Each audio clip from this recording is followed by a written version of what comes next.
Motion to reconvene? Second? Mr. Old? Yes. Mr. Schaffner? Yes. Mr. Shemeka? Yes. All right, let's get started. We're here for our 10 o'clock public hearing on the Wheatsboro Solar Project. What's your pleasure to start? Do you want a presentation? Well, I think for one thing, what we ought to do is just to be clear, this meeting is just on, the commissioners contemplating payment in lieu of taxes. It's a form of tax abatement on the project. And again, we have no authority whether or not the project moves forward or not. That's with the Ohio Power Siting Board. So, that is just the reason we're here, again, is just to discuss the tax side of the project, if you will.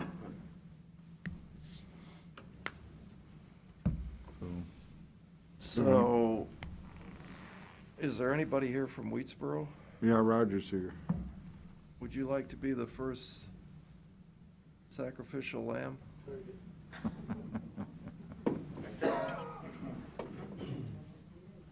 I would just ask if I can also be at the end if there's any questions that I need to answer. Absolutely. Yeah. We've presented the pilot to you. It's $1.125 million that will be distributed amongst all the millage. The majority obviously would be Margaretta Schools, I'm sorry. They have supported it with a resolution that you guys have copies of. Diane actually texted me this morning that they had something come up. Otherwise, she would be here. But the biggest thing, excuse me, with the school support of a pilot is currently it just does not affect that state funding. So it's additional money for the school, unlike the pipelines where they're currently fighting all of that reevaluation. And yeah, and Groton Township is here as well, and they've supported the pilot as well. But I guess other questions about the pilot that I need to go over? Are there questions that maybe he could answer while he's standing up regarding the pilot? And does everybody here understand that the pilot is what the commissioners have to decide on, not whether or not the solar panels go there? That's done by the Ohio Siting Board, as Pete said. So you said 1.25 million. Mm-hmm. The school's share is 635,000. 635,000. Yep. Erie County General Fund, 276,000. The senior portion, 5,698. Mental health gets 13,000. The health district, 11,000. Metro Parks, 12,000. Oh, put it up there, yeah, okay. Oh, yeah. All right, Thank you. thanks. Yep. Okay. That helps. Yep. So then, EHOV at 50,000. Groton Township at 65. And that's guaranteed for 30 years. That's for the life of the project, so if it even goes past the 30, it still continues. And if it goes 10 years, it just goes 10 years. It goes 10 years, yes. Right. And at that point, everything is decommissioned. Again, as part of the pilot, it has to be decommissioned. That bond is in place before construction starts to ensure that there's money there no matter what to remove everything. And that's done by the Ohio Power Siting Board to put it back in the original condition Yep. that Yep. it was at. Yep, and it's reviewed every 5 years to ensure that there's enough money there to do that. And then with Nexus, there was a separate agreement for re-road construction if the roads are damaged during construction. Yeah, so we'll work with county engineer for ARUMA for a road use agreement to Road ensure. use, Yep, okay. so that, to ensure that the roads are put back to current or better use, or better. When do you work with them on that? We'll start on that here soon. We've already been. We vote for the pilot maintenance agreement And then what? I'm sorry. before we do a road use maintenance agreement. Right. why wouldn't we do the road use maintenance agreement before we vote for a pilot? We could, It's just the process. but you could, When, right? Good. is this the only time you can do a pilot? No, So when are the other times we can do it? you can just continually keep asking for it until it's constructed. So if we say no today, Pete Daniel could come back and ask the Ohio Power Siting Board for a pilot after the project is in. I don't know that once it's in. I don't know that. When would the last date be that we could ask? I don't know that, Matt. Would we have to do it before the Power Siting Board has their final adjudicatory hearing to whether or not to say yes or no? No, That's not- still just Yeah, depends. I believe before the certificate, but not before the adjudicatory And- hearing. Well, that would be a really good question, Pete, to get answered from somebody before we make a decision. Mm-hmm. You know, because right now, we're wading into a sea of unknowns.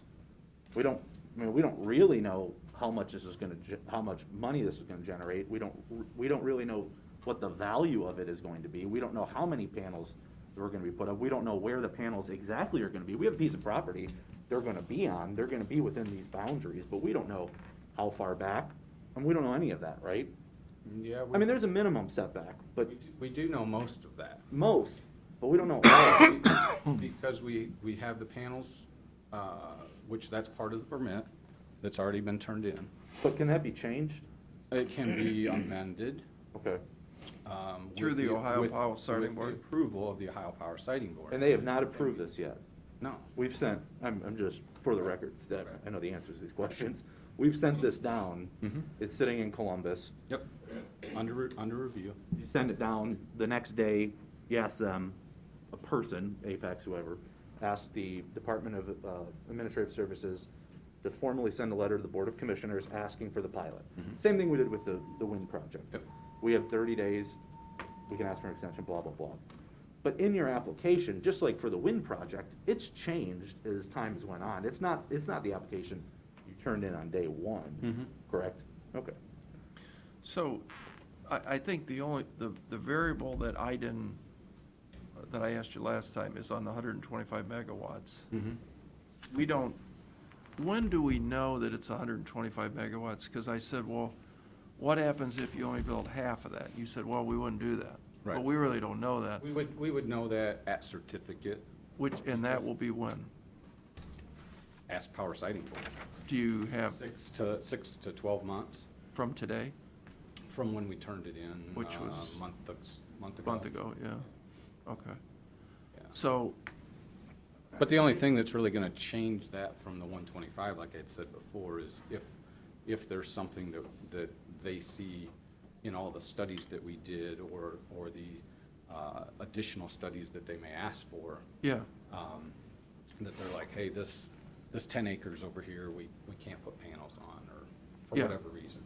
So, but we do have, and that's why I was explaining with, we have the current layout with some extra built in Sure. for that purpose. So, but it seems like, it's like we have the cart before the horse. Why do we need to do the pilot today or in 30 days if 6 months from now, the Power Siting Board says no?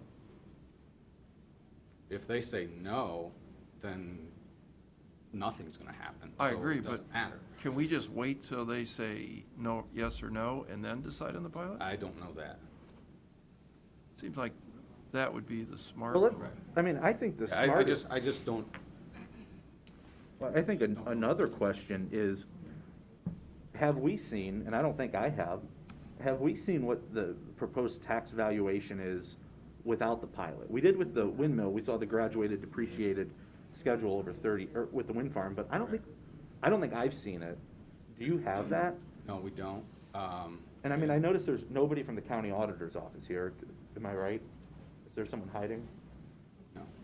Will someone ask the county auditor's office to come up with that answer? But I don't know that they can do it because they don't know the valuation. It Well, they goes did on the back wind to- farm.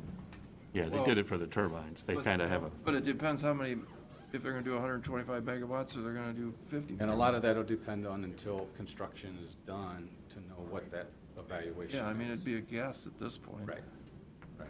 Well, I don't Know what I don't this is. disagree that it's a guess, but it's an educated guess that we ought to be considering, because I think, and somebody can correct me if I'm wrong, but I think if you don't approve the pilot, and there'll be 100 people that disagree, and Pat and I have talked a little bit about this, this ought to lower the property taxes of the people in, or the effective rate on property taxes in Margaret School District and Groton Township.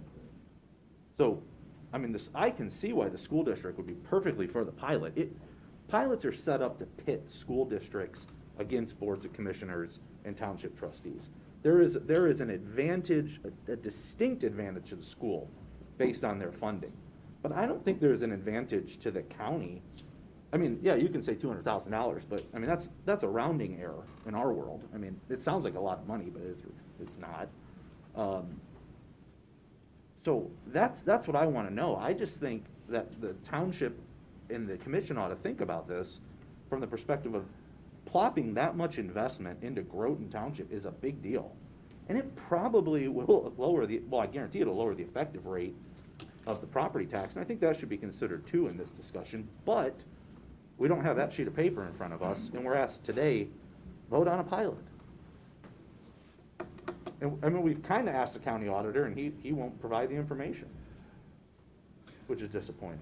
Well, Ken, to Matt's point, and you know, the history with the Nexus thing has been a disaster for Margaret schools. Right.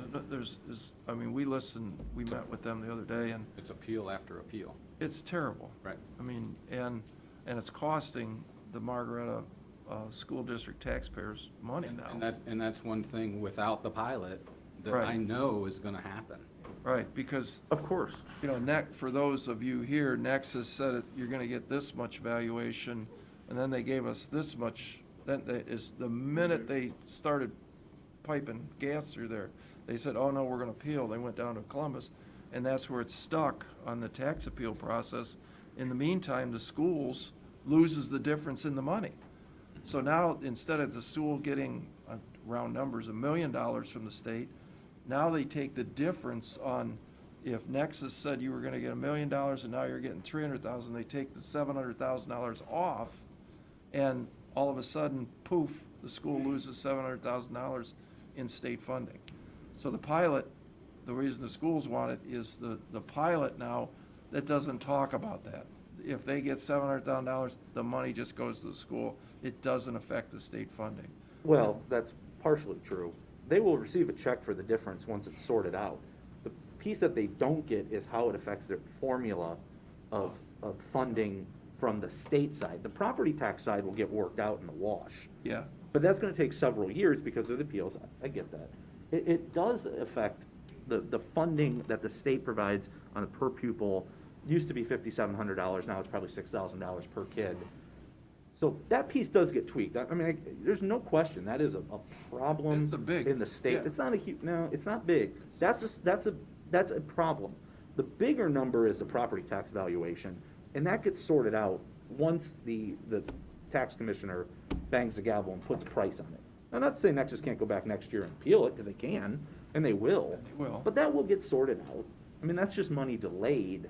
Money denied is on the per pupil foundation money piece. Matt, explain what, you know, Matt and I have had this philosophical discussion about taxes, which if there's an expert here, we don't understand how the school taxes work. I mean, I don't think anybody does. It's like this magical formula. But Matt's point, well, and John's on school board of Huron, but Matt's point, tell about if I'm the only one paying taxes in Perkins Township, and Matt moves in, now he's paying taxes, does the actual amount that we pay go down in half? And you would think it would, right? That logically, I'm the only guy paying taxes, now somebody else moves in. But as I explained to him, in Perkins Township, at least the best of my knowledge, when they build the Myers store, or they build Target, or they build Walmart, all these huge projects that go into Perkins Township, wouldn't you assume Perkins Township's taxes would go down?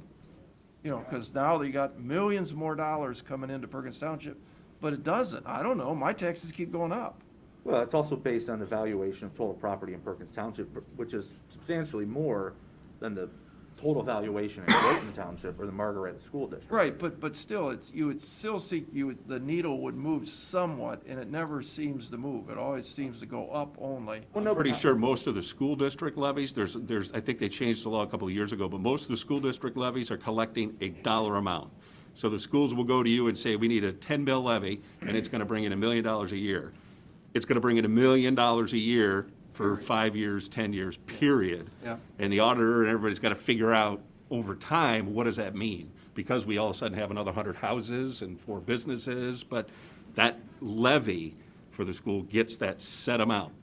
Now, other levies, I don't know. different, that's the schools, puts them in those, Well, it's Tied voted in numbers. outside millage versus Yeah, inside millage. exactly. I mean, that's, That's and exactly it. you don't vote on inside millage is there. So, I mean, unless you're gonna change it, if someone would give up inside millage, whatever. But yes, most things that you vote on when you vote on school levies are an outside millage, and that generates a fixed amount of money. So if it generates $1 million, and there's only one property owner, and they're paying $1 million, they're gonna pay that full amount. If 2 property owners come in and their property is equally valued, now your tax bill gets reduced in half. So if you live in Margaretta Township and the Nexus pipeline came through, and you noticed your property taxes went down, if you notice that, it's because there is some value to the Nexus pipeline, and it's a big value, which in Margaretta Township, in Groton Township, and Oxford Township, you're probably gonna notice that. You're probably not gonna notice it in the city of Sandusky, you're probably not gonna notice in Huron, Perkins, because there's just, the total value of property is so high, the aggregate, the collective.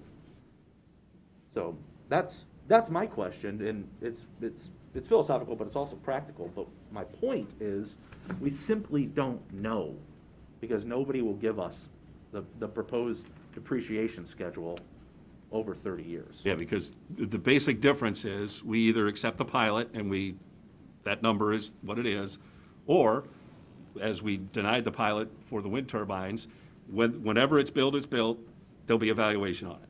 So they'll say it's worth X amount of dollars, this property, this piece, and they'll figure all that out. The county will figure it out, and then there's what the cost is in taxes. But because it's stuff, right, it depreciates. So initially, you're gonna get a big tax bill. But over time, and if we're talking 30-year times, and at least for the turbines when we did it, we looked at that sliding scale, you're gonna get this much now. If this is the level of this pilot, straight across, doesn't change. Initially, you're gonna get some tax revenue if we didn't do the pilot, and you're just paying taxes, it'll be higher, but as it depreciates, it's not worth as much, right? So eventually, you reach that point where it crosses what the pilot brings in, and you're not gonna get anywhere near that pilot number, but that could be potentially 10, 15, 20 years towards the 30. And that's assuming there's never a sale. of the Exactly, project. and there's a lot of variables involved in The that. bigger variable than the depreciation on the 30 years on the life expectancy of Nexus, and their argument is that every year that pipe depreciates, it's worth less and less and less. But as I asked the Margaret School treasurer, there's a difference between IRS depreciation on something and a public utility depreciation. What Yeah. I don't understand. Which is what the state sets, and our local auditor, like he does for all other values, he sets, but public utility, he does not. Right, totally different thing. And a pipe is different than a wind or.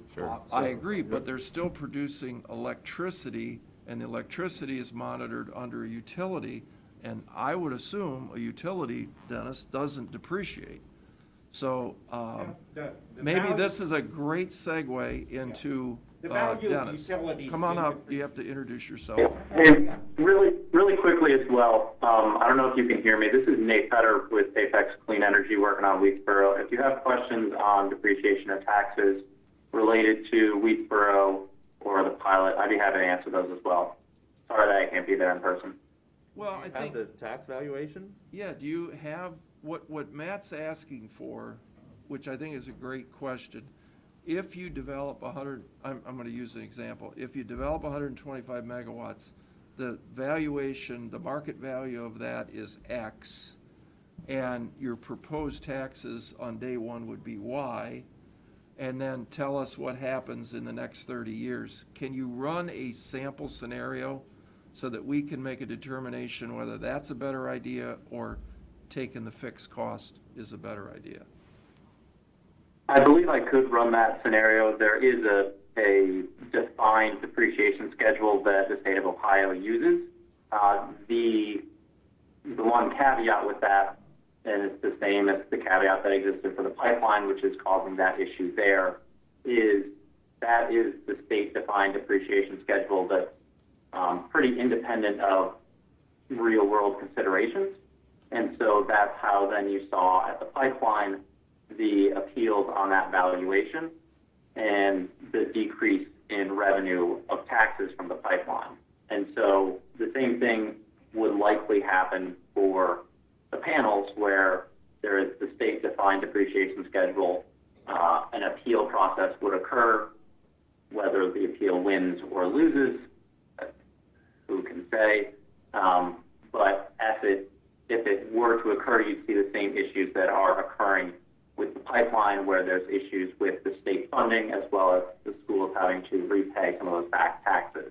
And so the benefit that the pilot provides is that flat rate that is known. There is no risk around appeals for that depreciation, because what that depreciation schedule will likely show is over 30 years, the pilot will pay slightly more than taxes. For the first 10 to 12 years, taxes would pay more. But that's all assuming that state depreciation schedule. And so if there is an appeal that is successful, which has occurred recently in the state and in this area, you'd be seeing more likely somewhere in the 4 to 5 year range where the pilot would be paying more than taxes, which then kind of throws that entire practice on its head. Well, that's perfect. That's exactly what Matt's asking for. Run us a 3-column spreadsheet that shows the state mandated depreciation schedule.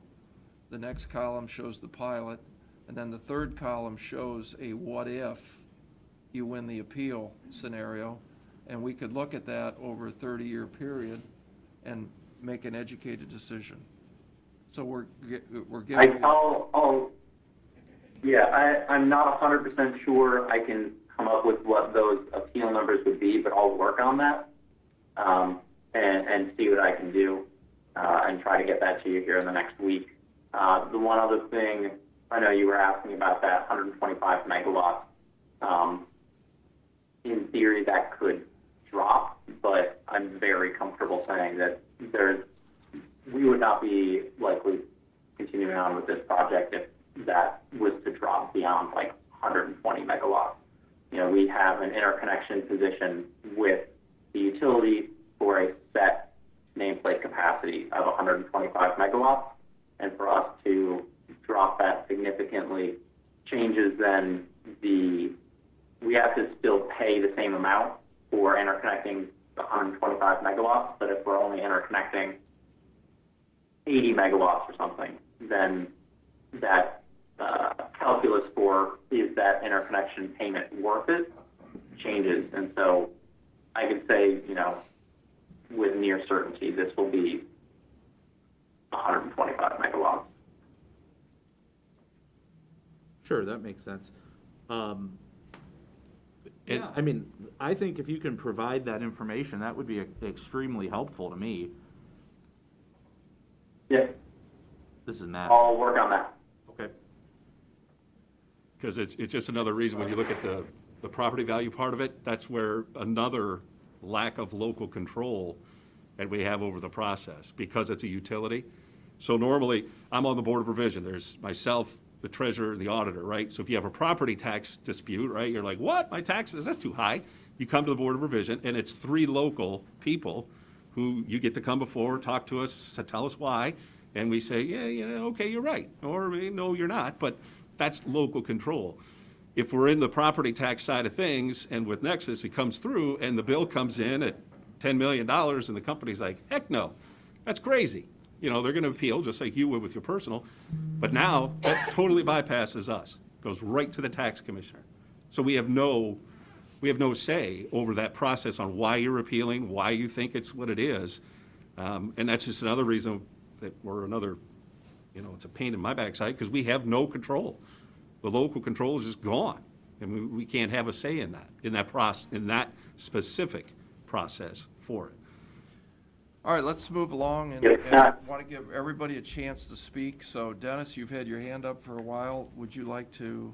I would prefer other folks speak. I would like to be the last one to speak. That's fine. Groton Township, would you like to speak? Our stand hasn't changed. The trustees opted to support the pilot, and that remains intact. Okay. Is there anyone else that would like to come up and give us their thoughts? Well, is it all right? We'll move from the front to the back. Is that good? Go ahead. Usually in school, I would sit in the back row, so I wouldn't be called first. My name is William Seaman. I am a resident of Lime Township, but my younger brother and I own substantial farm property in Oxford Township. So what happens in Groton Township sort of sets the tone for our neighbors directly to the west. First, happy St. Patrick's Day to everybody. And I wanted to thank the Erie County Commissioners for having a nuanced view of renewable energy projects. Also wanted to thank you for not signing the stipulation agreement for the Emerson Creek Wind Farm. And I have a younger brother who worked for Merrill Lynch, Solomon Brothers, the National Bank of Paris, Morgan, J.P. Morgan, etc. He ran the numbers for the wind turbine projects in Huron County and Erie County. And when you add the cumulative amount of money with the pilot versus standard taxes, the lines intersected in year 26, year 27. And as I told the Huron County Commissioners, 27 years from now, at that time, I would be 90 years old.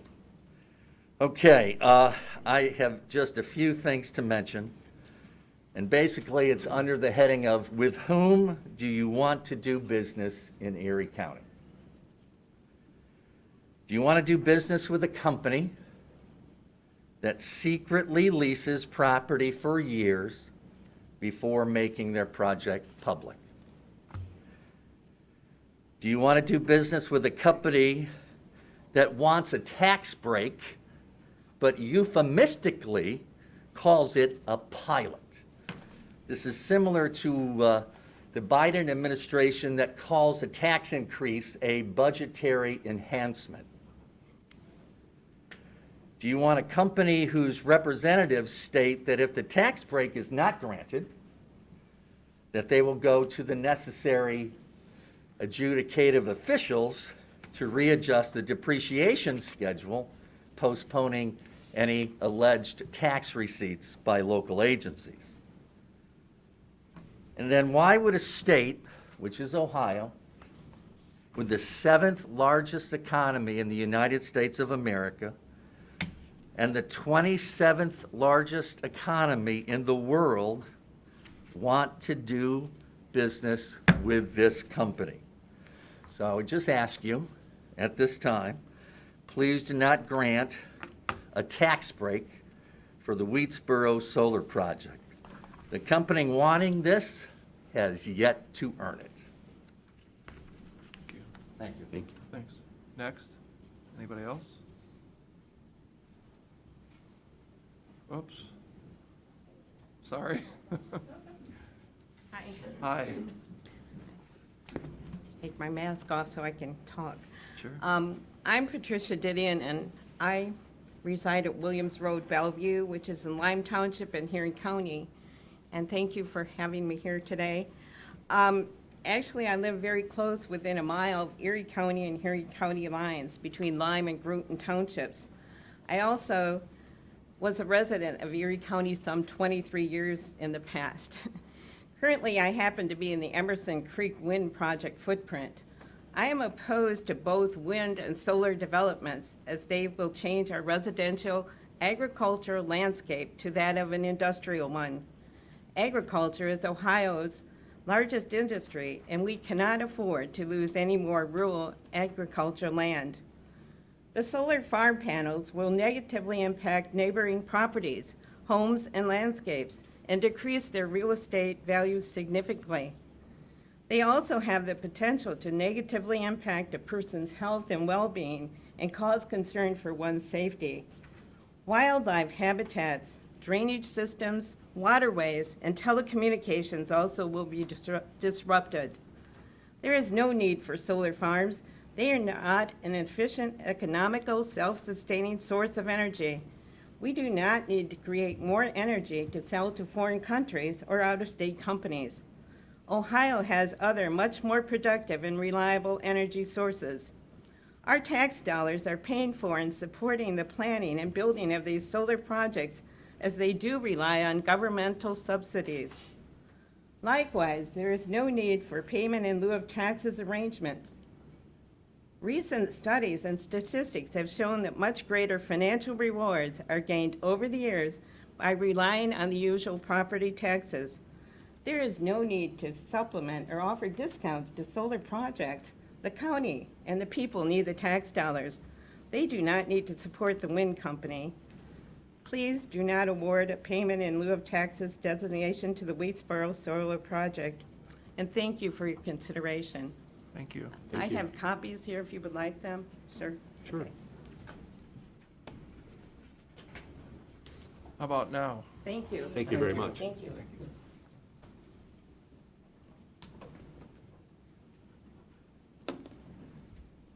Stand right here, is that fine? Or- Go over there. Is there a mic? Yep.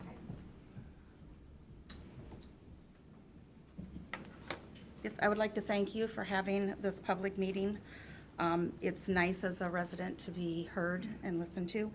My name is Renee Shane. I live at 11319 Strecker Road in Groton Township. I have lived in Groton Township almost my entire life. For a short span, I lived in the city of Bellevue, but my parents lived there, my grandparents, my great-grandparents, so I have a long history of living in Groton Township, and many changes have happened over the years to our township, but nothing as devastating as the proposed wind and solar projects that are threatening to take over Groton Township. Today, I'm going to talk to you specifically about the solar facility that is being proposed. I would just like to point out a few concerns of mine about solar. First, the intermittent and unreliable source of energy. We live in Northwest Ohio. How many days of sun do we have? We've seen what the winter weather was like, you know, with the covering of these panels, how much energy is actually going to be produced. They take up large areas of land, which this one's almost 1,000 acres. We're removing valuable farmland. If there's one thing we cannot produce more of, that is land. Solar panels contain toxic chemicals like lead and cadmium, what happens to these panels when the chemicals start leaking out. My ditch runs right through this project. What happens when these panels start leaking into that, which runs directly to Lake Erie? The possibility of a chemical fire. My parents' woods is less than 100 feet, or right around 100 feet according to their application from this project. What happens when that catches on fire and proceeds to surrounding properties? The noise produced from the inverters. So I'm told that they sound no louder than your refrigerator. Well, I've heard them, and if my refrigerator sounded like that, I would definitely be getting a new one. That's just one inverter. What happens, this project contains 40. The effect that it will have on wildlife. We enjoy, you know, wildlife in our area, which we will definitely see it diminish. One of my big concerns is the water runoff causing flooding on our properties. I currently, because of some issues that they corrected with flooding of other people now has caused my property to flood more often. I have been more flooded in the last 10 years than I was in the first 15 that I lived there.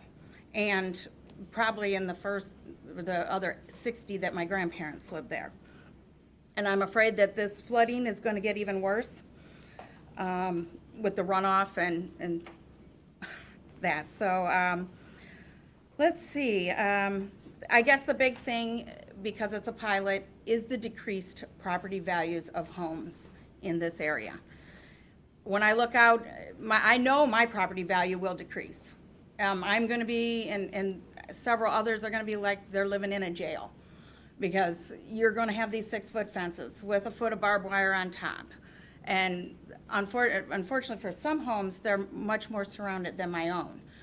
Our property values are going to be nothing.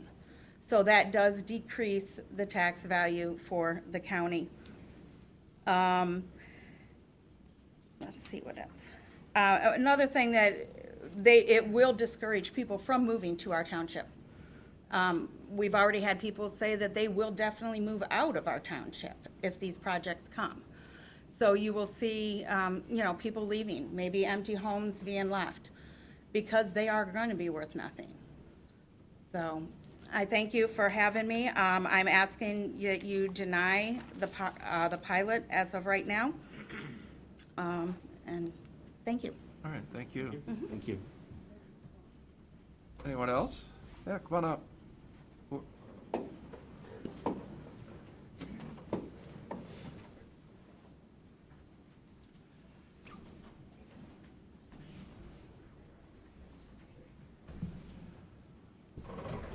I'm Dawn Myers. I live in Erie County, but not adjacent to the project.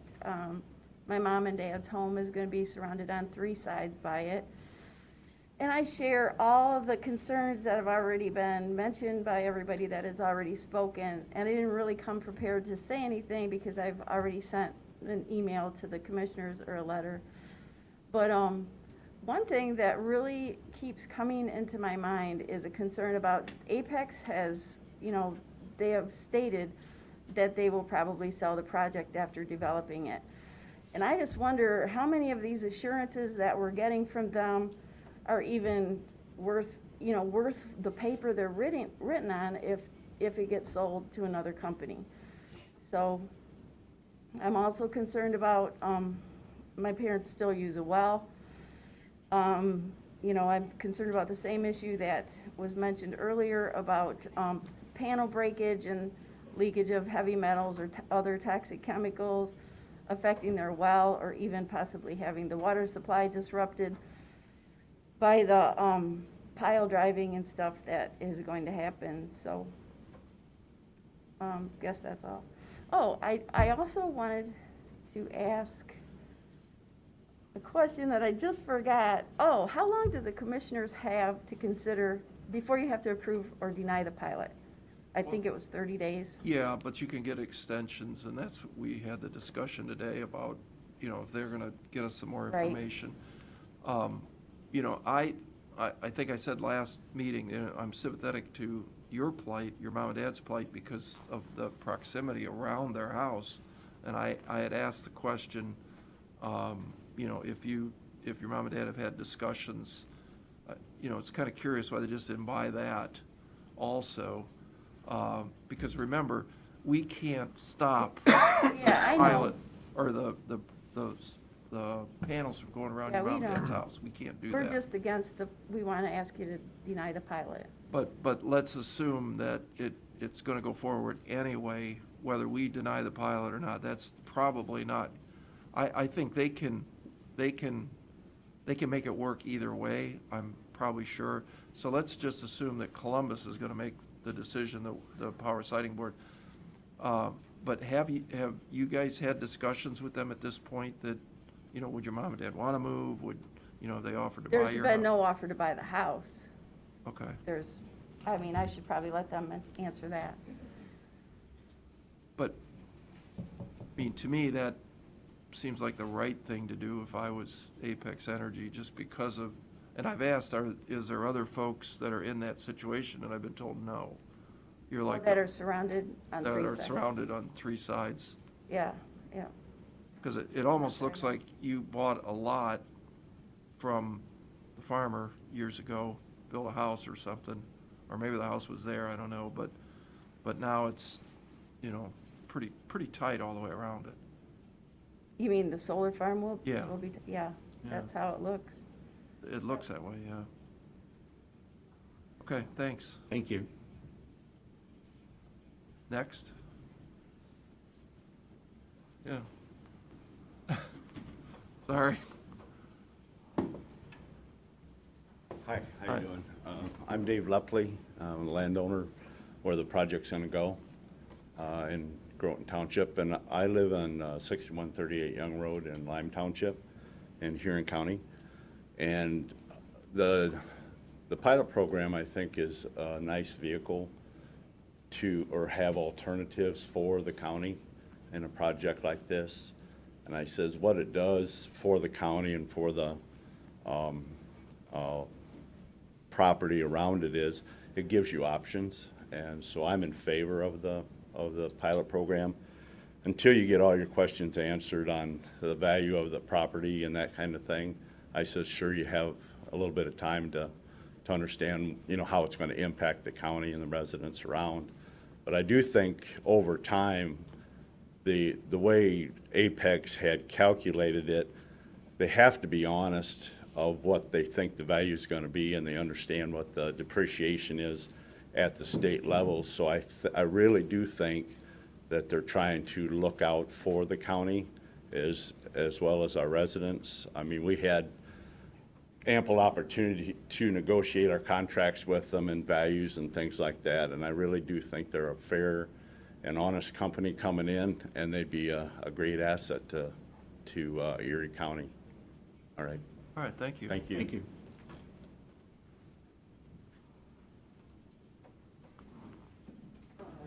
Yeah, I'm not going to speak, I didn't plan on speaking today, I just wanted to come to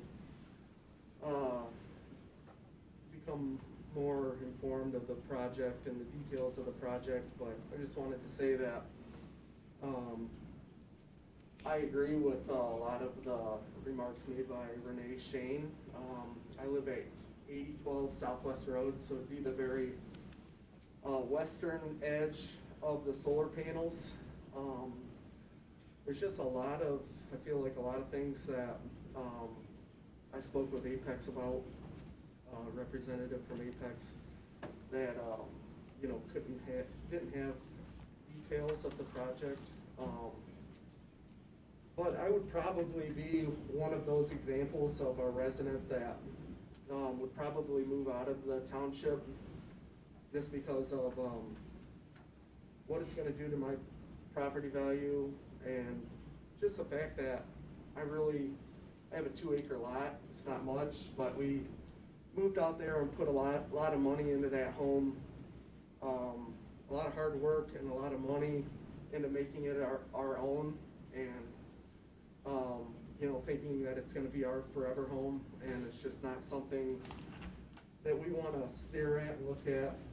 And I have 2 little kids, so maybe there's not any health effects to it.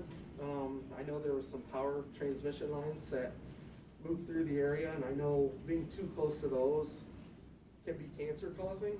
So those are the main type of things that I just don't know and understand as far as, if we did stay there, what are those health risks? And but it's been talked about with me and my wife that it's probably something that we would think about doing if the project did move forward. So thank you, and I appreciate the time today for holding the meeting.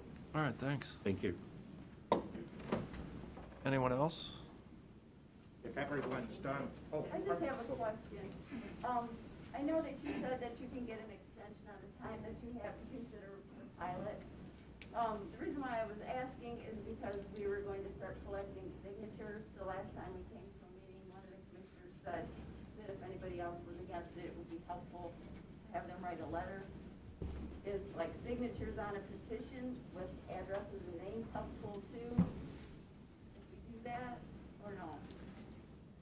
But I think any citizen that wants to weigh in, I mean, they're more than welcome, whether that's by letter, petition, showing up. I mean, that's why we're doing this. And I think we're automatically guaranteed a 30-day extension, which, I mean, I don't think our questions are gonna be answered in the next couple of weeks. So, you know, I think we'll ask for that and get that. So, I mean, I think there's a little bit of time before I'm comfortable voting on this. And I'm gonna, hopefully, we'll be able to push and get some more clarification as to if we say no, if we said no today, tomorrow, next week, you come back next month, here's another pilot opportunity.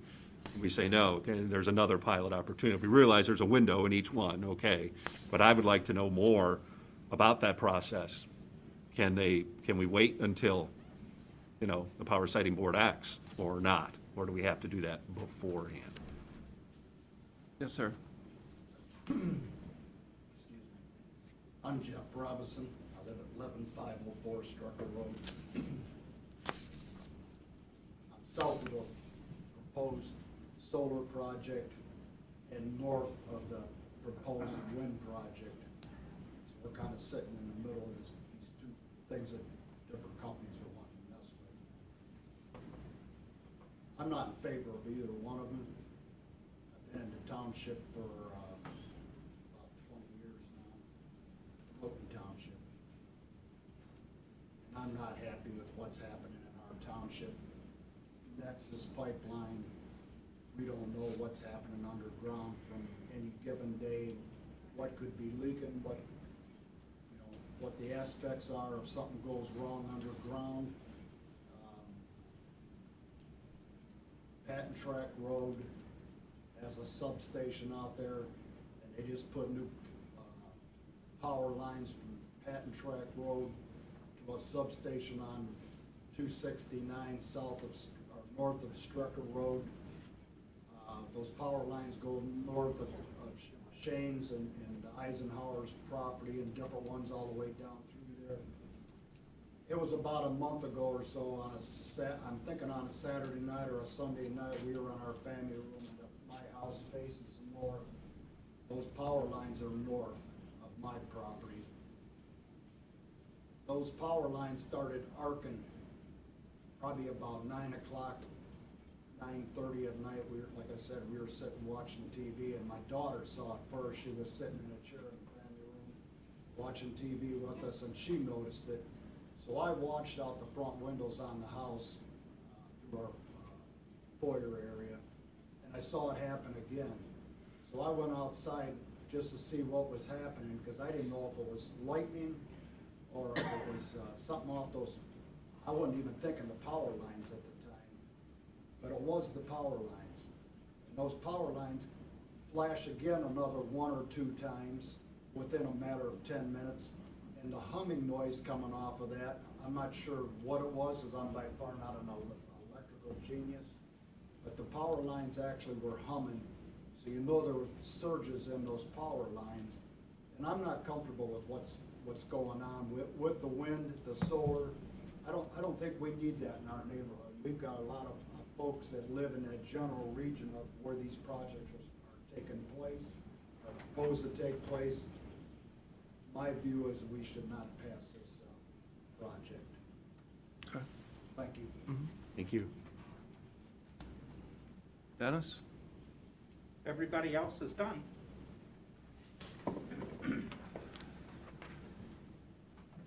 Good morning. My name is Dennis Schreiner. I live in Erie County, live in Groton Township. You know, we've heard this testimony or talks today, and you have to be left with, why is Apex Clean Energy prematurely seeking a commitment from you for a pilot for the Wheatsboro Solar? Pursuant to the requirements that are identified in Ohio Revised Code 5727.75, which is titled Exemption on Tangible Personal Property and Real Property of Certain Qualified Energy Projects, you, the Erie County Commission, may act on a request that is forwarded to you from the Director of Developmental Services with a copy of the certificate of application for the Wheatsboro Solar Project. There is no obligation for you to act, especially since there is no basis to act since the Wheatsboro industrial scale electric generation project has not been thoroughly vetted and approved by the Ohio Power Siting Board. As a matter of fact, it was on February the 11th, they submitted a 1,452-page application, which the Ohio Power Siting Board has not determined is complete. So you will be acting on an incomplete application. What logical reason could there be for them to push you into obligate Erie County prematurely to elect payment in lieu of taxes over the traditional taxing scheme? Well, it may be in part because they don't have sufficient financing, or more likely, as favorable financing as they would like. Because they do like to grant these tax incentives to foreign companies to offset taxes in the U.S., which is kind of a further insult to us taxpayers who pay for a majority of the construction costs of these projects to begin with. Of course, you guys are kind of conflicted because, you know, you could get up to $2,000 per megawatt for this, and they're talk about the school funding. But you know what they really say to you? If you don't give us a pilot, we are going to screw up your roads. We're not going to train your fire department. We're not going to be good neighbors, because if we go with traditional taxes, which does use that state depreciation form, we are such good stewards that we're going to fight the state every step of the way, which other industries don't get the privilege of doing. As a developer, Mr. Shenigo, you know when you get your depreciation schedules, you just follow them. That you don't appeal saying, oh, my estimates were all messed up, or better yet, I hired some experts to say, this really isn't worth what it is. If this indeed is a utility, utility values do not go to zero, as you would assume on a traditional taxing thing. There is always some intrinsic value, and so I just don't think you have the information. The fact that the Erie County Auditor hasn't given you projections based on assumptions that were provided by, in the case of Emerson Creek, the wind company, they should be able to provide those same asset valuations and whatever to make a considered opinion. And remember, for Emerson Creek, they said the turnover point in the taxes was 12 to 17 years. Well, when we got some real experts to look at it, it's more like 26 or 27 years. Do you really want to lay that money on the table for 27 years when we know in 27 years that project isn't going to be what it is installed? They're going to repower the thing because those solar panels won't last 27 years. They can repower them, and then when they do, they get a new value. That's not taken into account in some of these projections. I think the loud and clear message that should be any action by you would be premature unless the application that's forwarded to you is an approved application. When you look at the Ohio Revised Code, it does not say this is a one-shot deal. They can apply for a pilot up to and including after 1 year of operation, because that's when the first tax payments are due. And you can determine then, do you want a pilot or do you want traditional taxes? Once that project is installed and operating, you will exactly know what the valuations are. And you should be able then not to have to guess or do whatever. You should be able to definitively know how much money you are putting on the table. And with respect to trusting Apex, I want to recall some things. They may be somewhat painful for you, but we had a meeting at Bellevue Middle School. I think that was Bellevue Middle School, where we talked about the pilot for Emerson Creek. Sarah Mosier called you, Pat Shenigo, a liar at the commission meeting because you weren't putting money on the table, and she called you out and called you a liar for it. She, at the same meeting, pointed her finger at me and said, well, Dennis, you worked at Davis Bessie and they got a tax abatement. why won't you give us a tax abatement to put our project here? I mean, like I own the Davis-Besse nuclear power plant, okay? Oh, I thought you did. It was a point of contention. They wanted to name it after two presidents of the company instead of after me, the guy that worked there the longest. I always wondered why Okay. that happened. So, and also Dalton Carr, at the adjudicatory hearing for the Republic Wind project, defined stakeholders because he said 100% of the stakeholders are for this project. Okay, who are the stakeholders? He, under oath, said the stakeholders are the people that lease projects or are abutting property owners or local governments and schools that support our project. Under oath, said you've had hundreds of letters here and we've gotten some response that these people didn't send these letters. And he schooled the administrative law judge that when you are a leaseholder, you are required to support our project. And that means we put everybody's names on those letters and we didn't have to have their prior consent because they had prior consent by saying, since we're a leaseholder, we can only support the project. So Mr. Leftley's testimony, even though it's heartfelt, and I'm sure he feels that way, he's also compelled to do that, vice tell you what he might really think. Because he can't be anti-project. Okay? As we speak, Apex is a party to oppose House Bill 118 and Senate Bill 52 that would give local citizens zoning rights that were taken away by the Ohio legislature and given to the Ohio Power Siting Board to give people like you and I a say in what projects come to our area. They're vehemently opposing that because they just don't want us that live here to have any kind of say in what projects go here. And you need to remember that these things are very, very carefully crafted. While we were all asleep, their attorneys worked on the language in the laws to define who are, not stakeholders, but who do they have to communicate, what has to be done, and very, very, so much so. Now, I think I've heard you say before, when you put in an apartment complex, you have to have some pretty good details. How many buildings, where are they going to be, what is it going to do? The requirement to get a project approved is just a plan.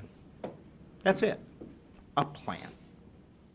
I would be happy to discuss any of this stuff with you at any other point. I urge you to take no action because, you know, politically, if you say no, there's some negative consequences there. But you can just fail to act and it doesn't happen. There is no benefit for you to grant a pilot, even if you would want one. There is no advantage for you doing that right now. And as before, I've come here to look out for your interests too, even though I'm vehemently opposed to it. If you want a pilot, I'd wait till they get an approved project or put it in operation. Thank you very much. Dennis, I did have one question. Sure. You know, you referenced what I said about the windmills, and I think I told Roger, I said, you know, if you got a big tract of land, right, you know, just put the windmills over in a quarry or something, and then don't put it next to somebody's house. Can't you do that now? And you said no, the engineering and so forth had to be done, and cars and blah, blah, blah. But on the solar thing that they're doing now, don't they show where the panels are going? No. Exactly? No, they're not required to.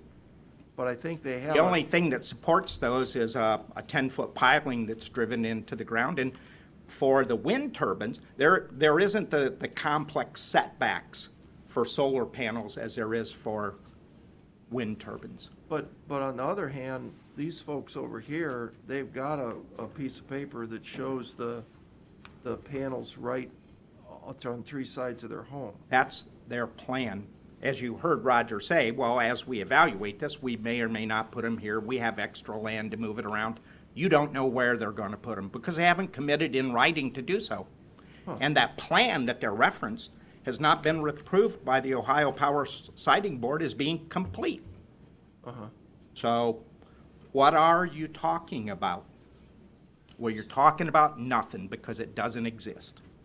So, I'm going back to these folks. Sure. So, at this juncture, Yes. they could take the panel that's up against his bedroom and move it 150 feet away. away if they Sure, wanted to. they could, yes. So if you look around the country, because I'm involved in some of this other stuff, in Indiana, they have a property value guarantee when they put things in like this. And in Indiana, a woman that was in a similar situation where basically she had a driveway going back and was, I would say, surrounded 360 degrees, but I guess the driveway looking out would be whatever. But they ended up purchasing her farm because they acknowledged that the value of her house or her property as a residence would be zero. It might be okay for Yeah. farm storage or some other kind of, but as a residence, it would not be good. And so they purchased that property. And you find the same thing in Virginia, where they're putting up some 1,600 acre wind farm. There's a lot of local opposition because of the flooding that's resulting from that. And they were able to make some headways in actually having a groundwater monitoring plan, because there, just like here, they get ice storms and whatever, and the panels may break. And even though engineers tried to do their best job to make those things that they don't leak toxic substances, that stuff happens because you can't necessarily always think of every kind of situation that comes our way. But Yep. the pole that holds this thing up. Yeah. Is there any danger of interfering with the water table through the? Of course, I don't know how many poles, because we don't know how many panels, but How I deep would is guess 1,500 of them will take place in this 125 megawatt project. But how deep's it go? 10 feet. Well, I didn't look at, well, that's their estimate. I mean, I can't look at their application and say anything because it's not been reviewed and approved. Remember, they're not approving the project. They're just saying, we've reviewed your application and the application is complete. That hasn't even had been determined yet. Is that So- true, Roger? Is that true? Yes, they're reviewing it right now. Well, his answer is, no, it is not determined to be complete.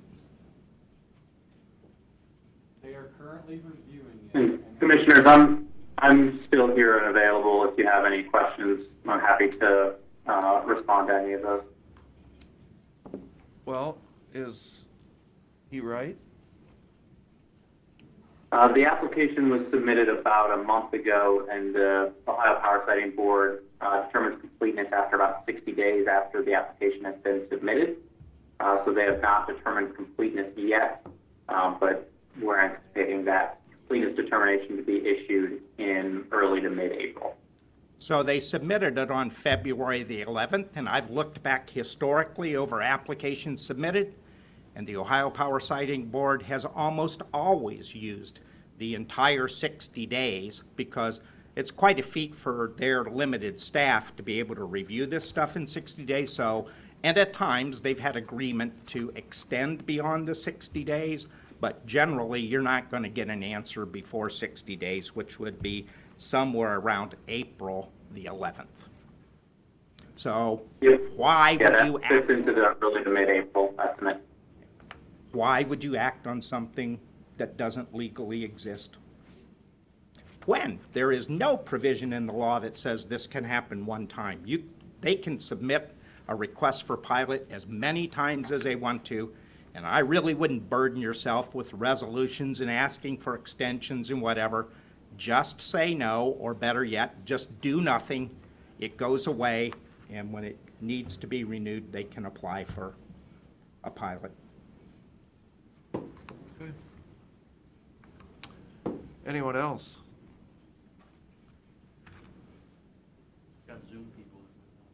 Commissioners, may I respond to a few things? Sure. Just wanted to talk about a couple things first. I know when we talked earlier, you'd expressed concern that the project may be less than 125 megawatts. You can condition the pilot on a set nameplate capacity. So it can be, we're only going to issue this pilot if the project is 125 megawatts. So that way that number is guaranteed, since I know that was a concern. I know it was mentioned that, it was implied that we force folks to support the projects. There are certainly landowners of ours that don't support all of our projects. They have changed their mind, but at the end of the day, we can't force anyone to sign a lease. And so that's not something that we typically see is folks flipping. And so the idea that we are then forcing folks to voluntarily sign an agreement with us to support us has not been true. Well, I think and then in terms of, Matt, I Sorry, go think ahead. the point was, not that you forced them to sign a lease, of course that was a voluntary thing, but were there letters submitted to the Ohio Power Siting Board from leaseholders that no longer support the project? no, we wouldn't submit any letters unless the landowner specifically approved or signed them. Signed all those letters themselves. It Sorry, is say that a, again? it is a matter of just reading the adjudicatory hearing transcripts. What they did is, since they signed the lease, they put their name on those letters because by the lease, they have to support the project, and that was their consent. Yet, people would say, well, wait a minute, here's this letter, because we went around and asked people, we did a little survey. Did you send this letter to the Ohio Power Siting Board? No, I have no knowledge of that. Did you know you sent a letter in supporting the project? Well, I support the project, but no, I didn't send a letter in. Yeah, I think that's the, Yeah. I just want to clarify, Correct. that's the Yes. distinction they were making. Yes. Nate, that it wasn't just based Yeah, on. and I have not seen any instance of that, and so I'm certainly not familiar with that. I know there have been instances of fraudulent comments being submitted on both sides. I think there have been comments from supporters, or that purportedly were from supporters being submitted in Republic that have then said they're opposed, and the opposite. And so I know that has occurred. I'm certainly not familiar with, and I'm checking with my team right now, nobody is familiar with us submitting letters that have not been approved, whether in writing or verbally from our landowners. So I'm not aware of any instances of that. Okay, Okay. thanks. And Go ahead, keep going. really quick, I know also it was mentioned that the auditor, and I don't want to get too far into the rabbit hole of, there's a lot of comments about some of the wind cases, including the one that is in Seneca County and not in Erie County. But just to kind of draw a distinction, I'm not sure where that number of 26 or 27 years for that line crossing for a pilot to tax payments, where that number was originating. I believe it was the auditor himself that had come up with that 12 to 17 number. I don't remember what it was exactly in Erie County. So, I'll be working with the Erie County auditor in this process as well to make sure we get the right assumptions in there for county tax rates, and that he agrees with the depreciation rate, and then I'll get you those numbers as soon as possible.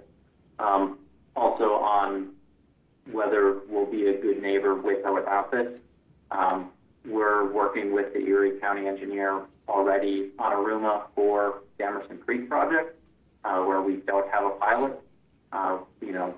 We strive, whether there's a pilot or not, to be a good neighbor and to coordinate well with the community.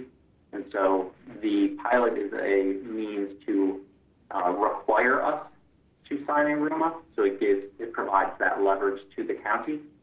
But we still seek to enter into a RUMA and coordinate well with the community and the county, even if a pilot is not in place.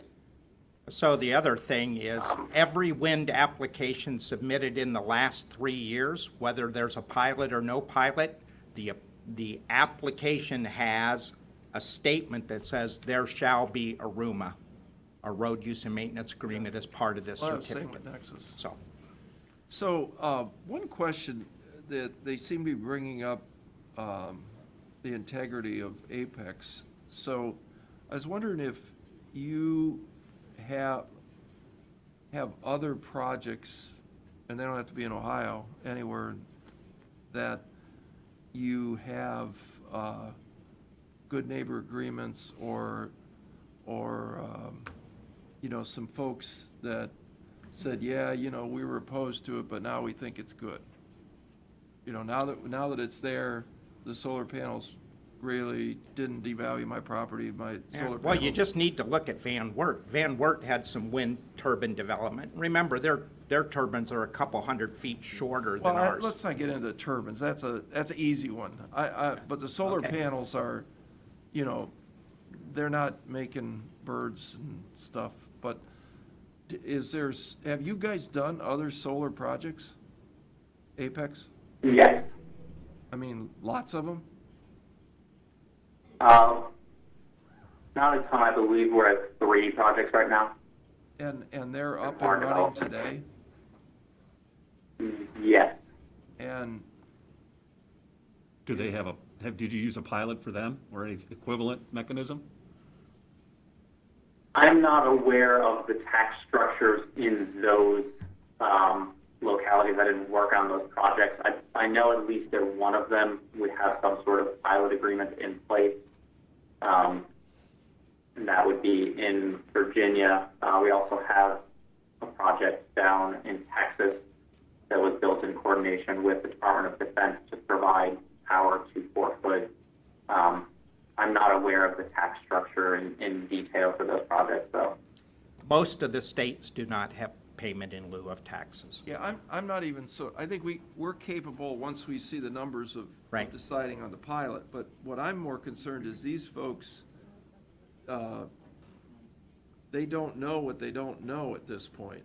And, I think it would be helpful if, and I wouldn't count one around a military base as a neighbor, but is there one that's in a rural community that, now it went in and the folks around it say, yeah, it wasn't that bad, and can you provide us some letters that show that?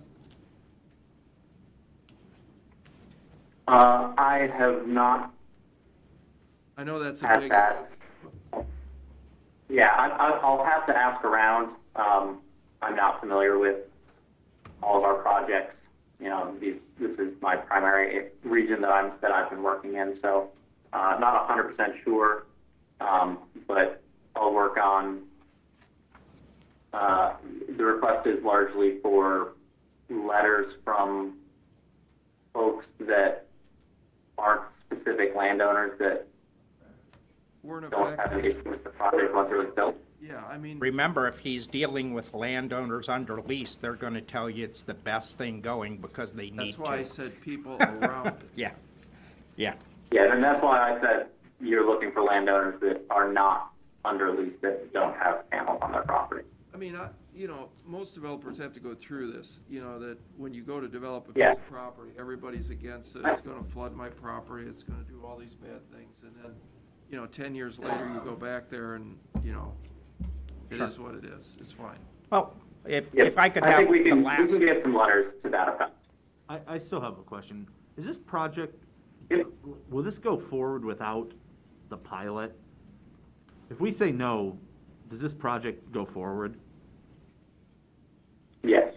Okay. I would have to assume that For it's going forward no matter for what. us, And we all have to be prepared because we have no say in whether or not it goes forward or not. So I think we all have to assume that this is going to go forward. So the question before us is an assumption that we don't necessarily individually want to have happen, but we have to assume it's going to happen. So when it happens, we want to make sure, from our perspective, financial numbers, and that's the specifics to this pilot and to this question before us now. And I'll tell you that I'm not anyway ready to prepare to make any decision on this now, certainly not today, and anytime soon, and I don't even know if it'll be in the 60-day window that's going on now. just because of the lack of other information that we're talking about. We had information when it came to the wind turbines. We had some of that the value information from the properties. Certainly, I need to see some of that. I don't want to speak for them, but I think they feel the same way. We need some more of that information because the things that we're going to determine is financial for this. And that is why you need to wait till the project is approved. You know, This speaking is way too premature. financially, Nate, I mean, would your company be prepared to sign off on basically a bill of sale, a legally binding document that bears you and whoever your successors are that you owe Erie County $33.75 million over the next 30 years with no way to get out of it? So if you did, we would sue you for breach of contract? Sorry, I don't understand the question. Are you saying would we sign that if He's the taken, project was not being built? yeah, he's taken the pilot number times 30 years. Yeah, I mean, for the amount of money that But you're saying you're going to pay I us. don't know that he can answer that because Yeah. Another aspect you need to be aware of, the I'm sorry, pilot. I didn't follow the question. Could you? The Could you say question that is, again? the question is to lock you into owing Erie County $33.75 million legally, and we can go after you if you don't pay that, for whatever reason. but if they're out of business, there's no money to go after, so. I mean, we would, largely that's what the pilot, so if the pilot is approved and conditioned upon 125 megawatts, that is that guarantee that the project will provide that $33.375 million over the next 30 years for every year it's operating. But would I sign a contract right now that says, regardless of what happens with the Wheatsboro solar project, we're going to provide that money?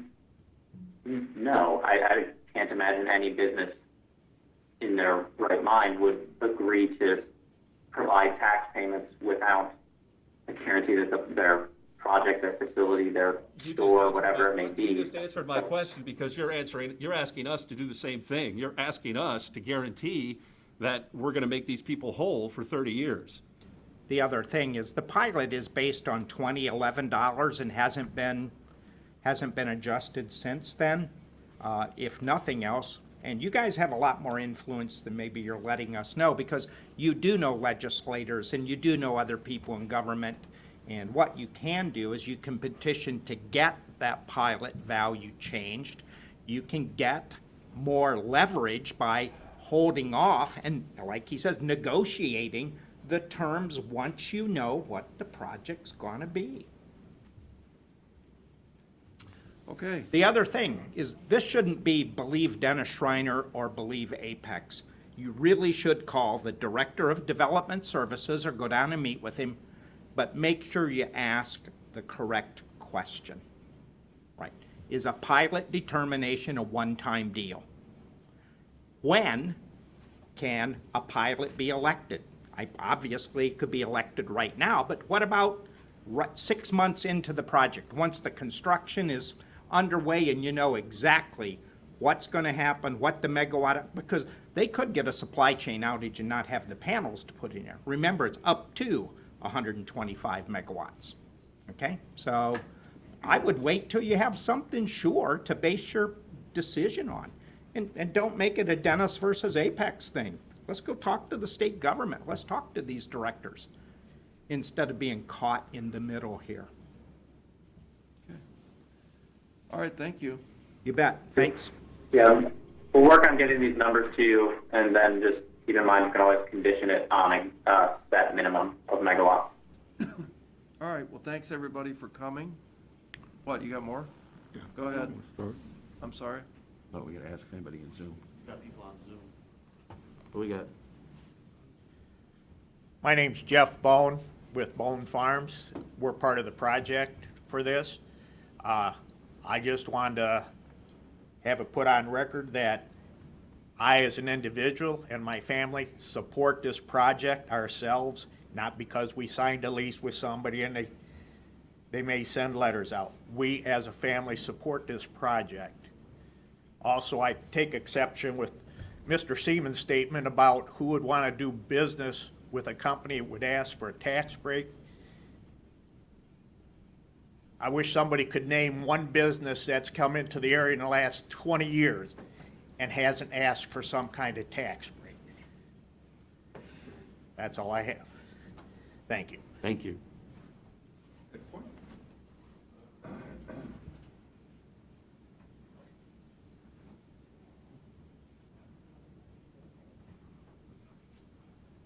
Brian Lefley, I'm one of the owners of the land this is going on. In business, if you can lock in your cost and have an average for 30 years, I wish I could do that every day. That's what this pilot does. I know you guys have a few more questions about the pilot. That's 100% understandable. But in business, I mean, if you can lock something in and it makes sense for everybody, at the end of the day, it's going to be the same taxes, but it doesn't affect the schools or the townships or anybody. Property values, I've heard conflicting things on that. It depends where you're at, who you are, if you like them or you don't like it.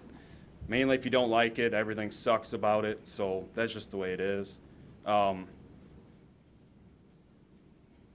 Other than that, I have a really hard time with people telling me what I can and can't do with my property.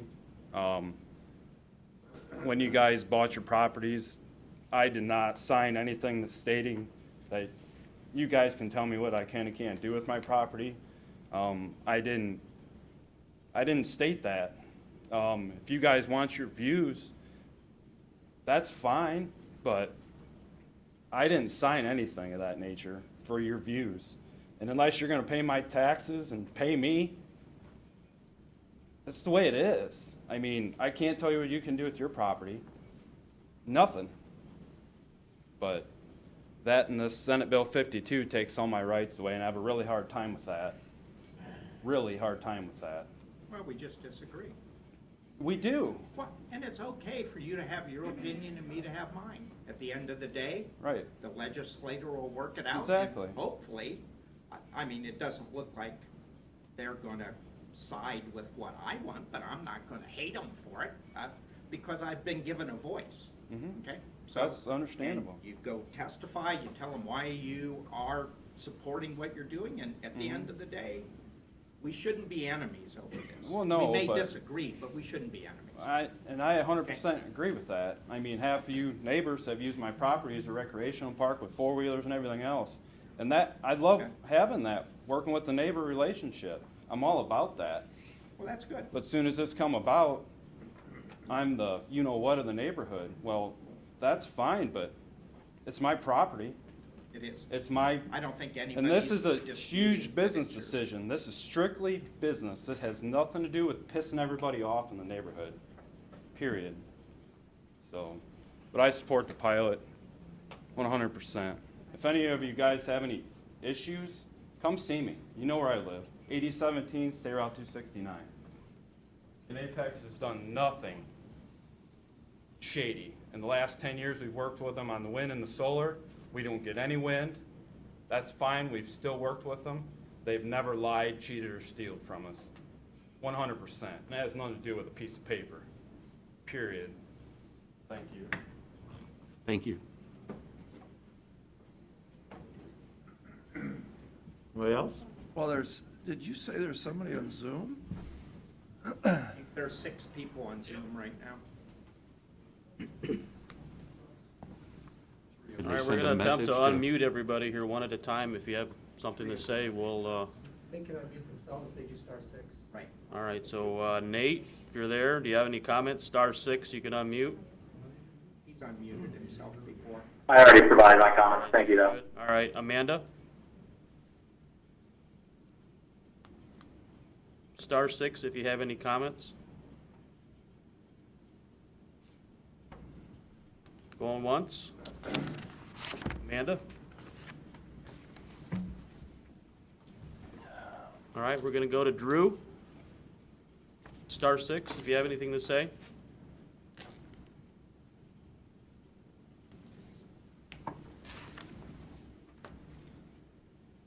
Drew?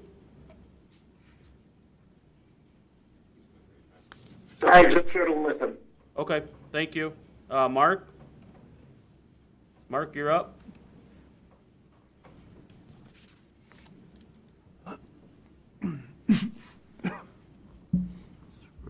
Mark? And lastly, we have Carmen. Star 6 if you have anything to add. I'll go just here to listen. Thank you. Okay, thank you. That's everybody on Zoom. You know, and we also had some emails, and I said we got a written note. Just these two, Aaron, Yeah. or is there more? Yeah, those are the only two that I've received. Well, I think we ought at least just put it into the record who replied, and essentially if they're for it or against it. All right, I'll make a motion, we submit all written testimony for the record. Okay. Second? Mr. Old? Yes. Mr. Schaffner? Yes. Mr. Shennigo? Do you have copies of those? Okay, well, thanks, everybody, for coming. Appreciate your input. We'll wait for further information at this point. Great, thank you. Be in touch, yeah, feel free to send information, send letters, a petition, if that's what you want, whatever you want. We'll accept it, absolutely, here at our offices, so, at any time. I'll make a motion, we recess for a couple minutes to clear the room. Second? Mr. Old? Yes. Mr. Schaffner? Yes. We work with our lawyers. Yes. We work with our lawyers. Motion to go back on the record? Second? Mr. Old? Yes. Mr. Schaffner? Yes. Mr. Shennigo? Yes. A motion to go into executive session regarding land acquisition? Second? Mr. Old? Yes. Mr. Schaffner? Yes. Mr. Shennigo? Yes. Second? Go ahead.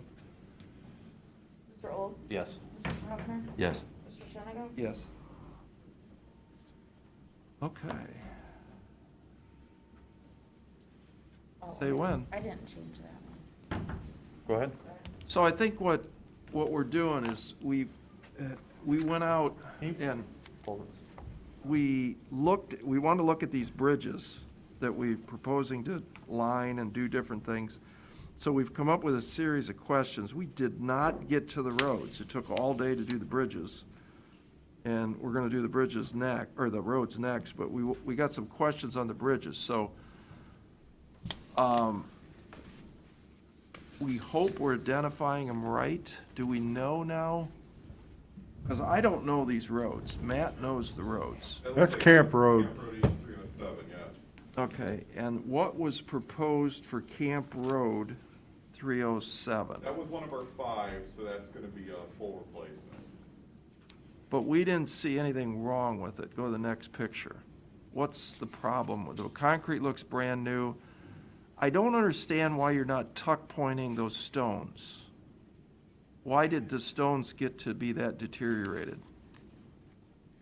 Probably because they're about 120, 150 years old. I don't know how old those abutments. But so is this building, Matt. Yeah. This building's 150. If you maintain it and you keep water from permeating into the joints, it'll last another 100. The pyramids are thousands of years old. In a desert, though. Millions there's no of water. years. Well, but this building is a great example. It's, how old is this building? 18, whatever it was. And it's made of the same stones those are. Those stones look in perfect shape, but you can't let water get into masonry like that, Oh, sure, sure. or it's gonna break down. So the big thing with a bridge like this, and keep in mind, like all of our. And please keep these short, because I'm not gonna go into an hour explanation with 10 bridges, because that'll be 10 hours we'll be here. So I'm gonna give you about 30 seconds All to right. give your spiel. Just a little background first. So all of our bridge ratings are based on ODOT requirements. Federal highway specifies across the nation. Save me with all that. Yeah. Just talk So about we this don't make bridge. we don't make this stuff up. This is all state and federal. Whatever. Okay. So this bridge, you see the modeling on the bottom of the box beam. That's called saturation. That means moisture has, for whatever reason, gotten migrated down through the concrete into the, from the top to the bottom. We're gonna, yep. The big thing with box beams is their structural capacity is all these steel tendons that are in like the bottom couple inches of the beam that are pre-stressed. So they cast the concrete, they stretch these tendons, the concrete cures, they release these tendons, the tendons want to snap back but can't because now they're encased in concrete. That compresses the whole concrete. But when you have moisture getting into them, presumably salt-laden moisture, because these are roads, that starts to attack the steel tendons, and you start losing your load-bearing capacity at that point.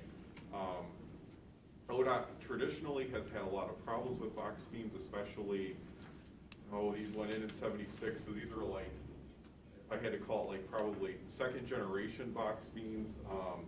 This is before a time when they really had like a lot of the quality control that they have done in the 90s and 2000s and on into today. So they didn't really watch fabricators quite as closely as they do. They didn't really have the attention to the materials that they do now. Where's the sign of the failure, though? Where's the crack in the concrete? Because I didn't see one. Well, there isn't any yet. So what you say is all of a sudden this piece of concrete's gonna snap because the steel's eroded? It's not going to snap. It'll be over a couple of years. But box beams, when they do degrade, they tend to go a little bit quicker than, say, like a concrete slab or a steel beam, where you can see the rust and then really follow that progression with time. But the people I talked to said that, is it cracking? And I said, I didn't see anything. Is there cracks that I didn't see? No, probably not. So why don't we just, for this one, let's get the foundation back where it's in acceptable condition. The foundation's not what made it a 5, Pat. Yeah, It's Doesn't matter. the beams that made it a 5. You gotta admit, that's ridiculous, that has been left to deteriorate like that, when all you gotta do is take one of your guys and tuck point that. I mean, that's not right. I mean, as a builder, I wouldn't leave that like that. I looked at that and I thought, oh my God, this should have been done 10 years ago. Well, yeah, and what you're looking at is really even probably more than 10 years. I mean, even previous administrations, you're probably looking at, 50 years. If they had tuck pointed this thing back in the 30s and 40s and 50s, we probably would have with the abutments a different picture than we. But it's not in bad shape, man. I mean, the stones are still there. They're not crumbling. They're not defacing. That's why the stone's not driving the rating, it's the pre-stressed box beam. But just proper maintenance, that should be tuck point. You guys know this. You don't leave that like that. No, I agree, and we do that. The understanding and the approach the office we've had over the last 20 years, really over the last probably 10 to 15, is completely different. And in fact, in our bridge replacement schedule, we have probably 4 or 5 bridges over the next couple of years we're going to be doing maintenance work on. And in the years past, at least since I've been involved in the bridge program over the last 10 years, we've done a lot more of this maintenance type of work. With a structure like this, where we've got 45-year-old box beams on abutments of an unknown age, it's one of those, we'd rather take this, because it is 5 by ODOT's ratings, take it, wipe the slate clean, so to speak, and start brand new. Well, that's a great story, but until we do that, don't you think we should go, and this isn't the only one I saw like this. It just the creeks are clogged with logs. There's trees growing out of the center of the creek. What's this ditch maintenance program we have? Don't we clean this stuff? Only on petition ditches. Well, is this a petition ditch? Sawmill Creek is not. All right. Well, go to the next slide. That's up to landowners. Because, I mean, we got a lot of these, so. Yeah, so what's this one? This is MA 204. This is on Mason Road. Okay, now this one I walked all the way through, and I called a contractor that installs these. Yep. And I asked, why is that tar breaking out? And he says they all do that because the tar dries out. Yep. I said, can you re-squirt the tar back in? He says, well, that tar's not really doing anything. He said, that's just cosmetic. The tar that's doing the sealing is already squished where they go together. So he goes, do you see any water? And I said, no, not really. There's a little bit down there to the end. And he says, well, the good news was there was no water under the pavement. The only water that was shown was where the pipe protruded past the road. Now, I've built these in my developments, and the Shenago way of doing it is stop it right even with the edge of the pavement, because I'm paying out of my pocket. But you guys luckily went 25 feet or 30 feet past the pavement. So you could just take a backhoe, the new mini excavator, scrape off the top, and you could seal that back again and eliminate that water. But he said, you know, again, I don't see any structural problem with this. The bottom was good. Go to the next picture, but I think there's a tree. Oh, yeah, is this the one? No, that's a different one. Okay. I think there's a tree growing in this one. No, not this one. Not this one? These are out of order. Oh. So what was the plan for this baby? So this was gonna be different. This was one of that package of 7 relinings, and What is, nobody knew what relining meant. so you have a pipe. You're gonna put a bladder inside it? I know what a relining is. Yeah, so you take a pipe and basically, you have this like PVC or plastic or steel, it depends on the material, liner you put through it, and then you fill the space between the liner and. This giant ass square pipe they do that with. Yeah, they can do that. Yeah, the technology has really progressed in the last few years. How tall is it? It's like 8 feet, 6 feet? Oh, yeah, it's big. But why? And there's no cracking, there's no leaking. The concrete looked brand new to me. Sure. So this one, depending on the time of the year, the middle joints under the road will leak. We were in the rainy when we went out last Saturday. You would be surprised. We have gone out, we can go out on bridge inspection, and there are times we go out, we haven't had rain in a week, but you go down and you can see leakage through the joints. No idea why, other than it's just taking that long. We've gone out in the middle of the rainy season, and bridges we know we have active leakage on, and there is nothing. It's like, in some respects, it could be like trying to track a leak in your roof, where you can go up into the attic and hunt for days and days trying to figure out where this path is originating from. But anyway, with this is a group of the 7 culverts. This really is entirely preventative. It's proactive to when they built this in '95, our standard practice, and it should have been standard practice then, I have no idea why they didn't do this. You put the pipe together, and then we coat the whole thing with a waterproofing membrane. Some places just put like a membrane over each joint, not the whole structure. For this one, we couldn't even find where they put like a membrane on the outside of the joints. So it is just that little tar thing getting through. And this would basically, by grouting that, you're forcing those joints sealed, then you're not gonna have that infiltration anymore. But So see, this is purely preventative. This thing is not gonna fall in the next year, couple of years, nothing. Probably 100 nothing years. like that. So, Matt, I'm a basement expert. 40 years. There's no one smarter about basements in Erie County than Pat Shenico. And I learned the hard way why basements leak. The last thing you want to do is fix the basement from the inside out. You want to fix the basement outside. You dig it up. Yep. That's the proper way to do it. Now, there's guys that do it the half-assed way, and they try and put hydraulic cement in the crack, inject it from the inside, Yep. and it very seldom works.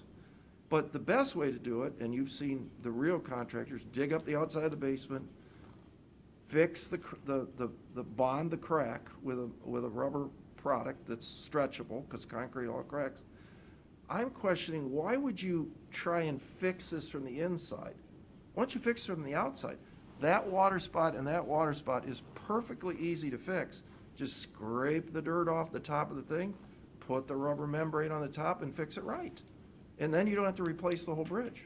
yeah, the But- big thing with this thing's like, this is a 10-foot high box culvert, so you're 11 to the outside, and then I think there's about 8 feet of embankment on this, so you're. On top? On No, top. Yeah, Mason Road, yeah, there is, yeah. 8 feet? Matt drives it home every day. 8 feet on top? Yeah, this Well- is down quite a bit, so Right, you're probably down, 20 feet to get to those bottom edges. But again, if you're gonna put this plastic thing on the inside, the water's still now it's gonna stop at the plastic thing. So the freezing, the melting of the steel, all the bad things that you're talking about are still going on. You've just trapped the water now between the new plastic thing and the concrete. So where did you gain on this?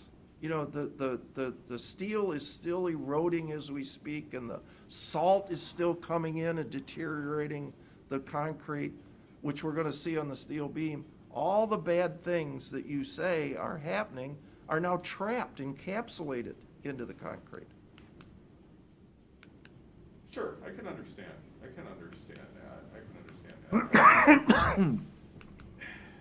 Seems like you're doing it backwards. Yeah, sure.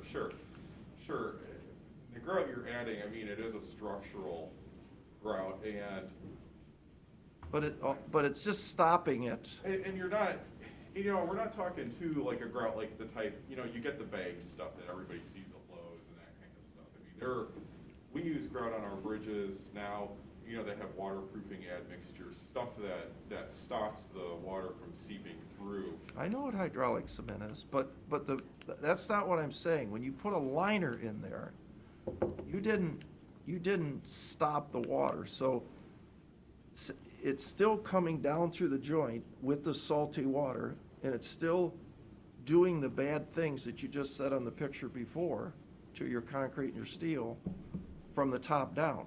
Seems to me you need to fix it from the top down, and then you won't have this problem. Sure.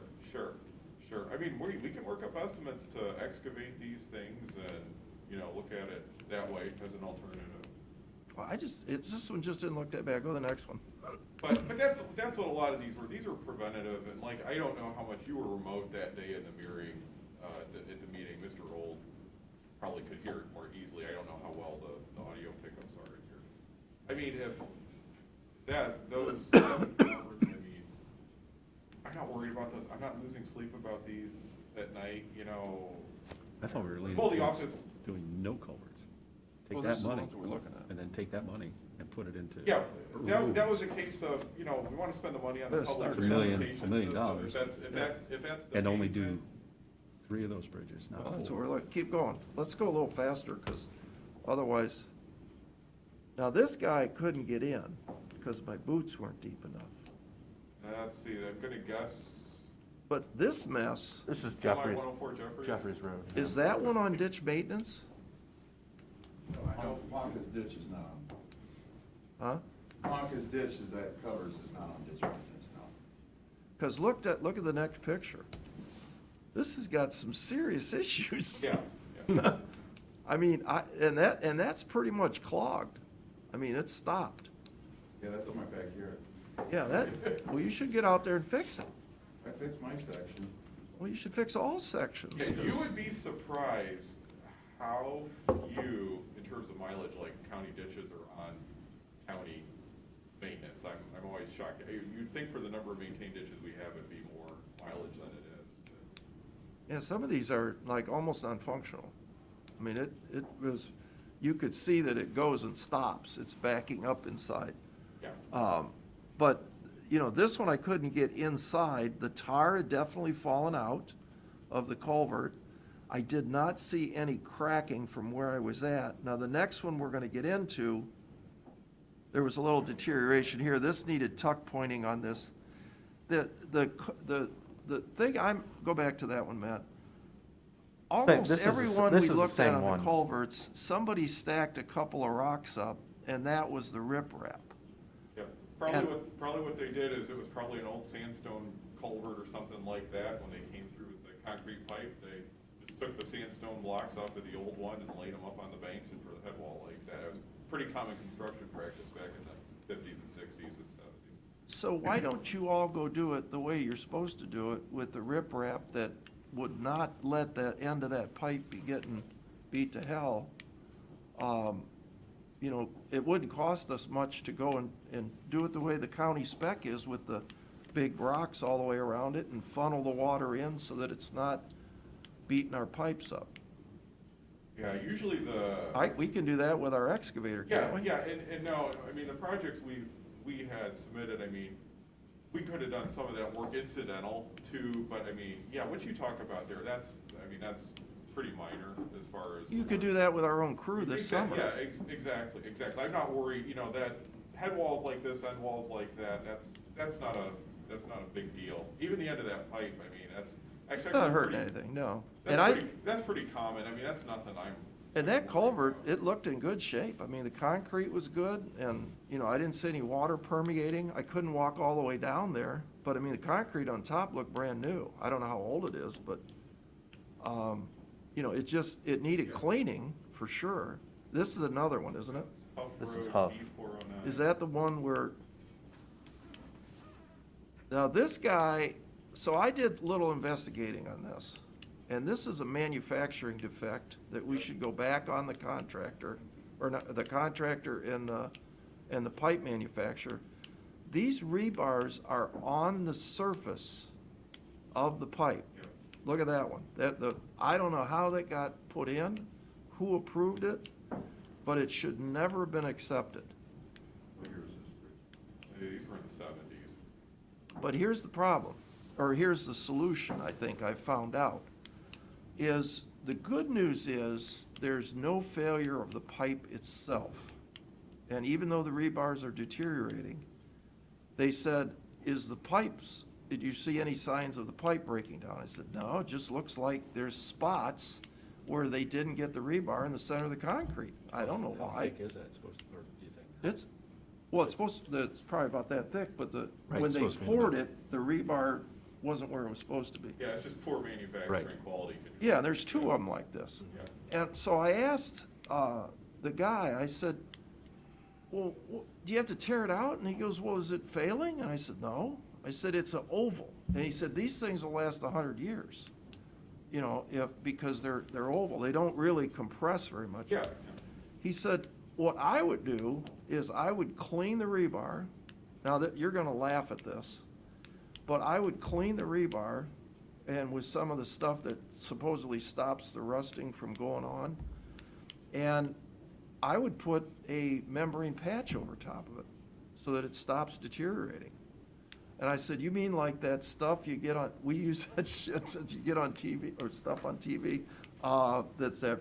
Quick seal. What Well, is it? yeah, that stuff is a miracle. Like cuts a hole in the bottom of the boat. and Oh, it flex worked. seal, Right, flex I seal. did a boat with it. I had an old aluminum boat, and I coated the bottom of it with it, and the thing doesn't leak. It's perfect.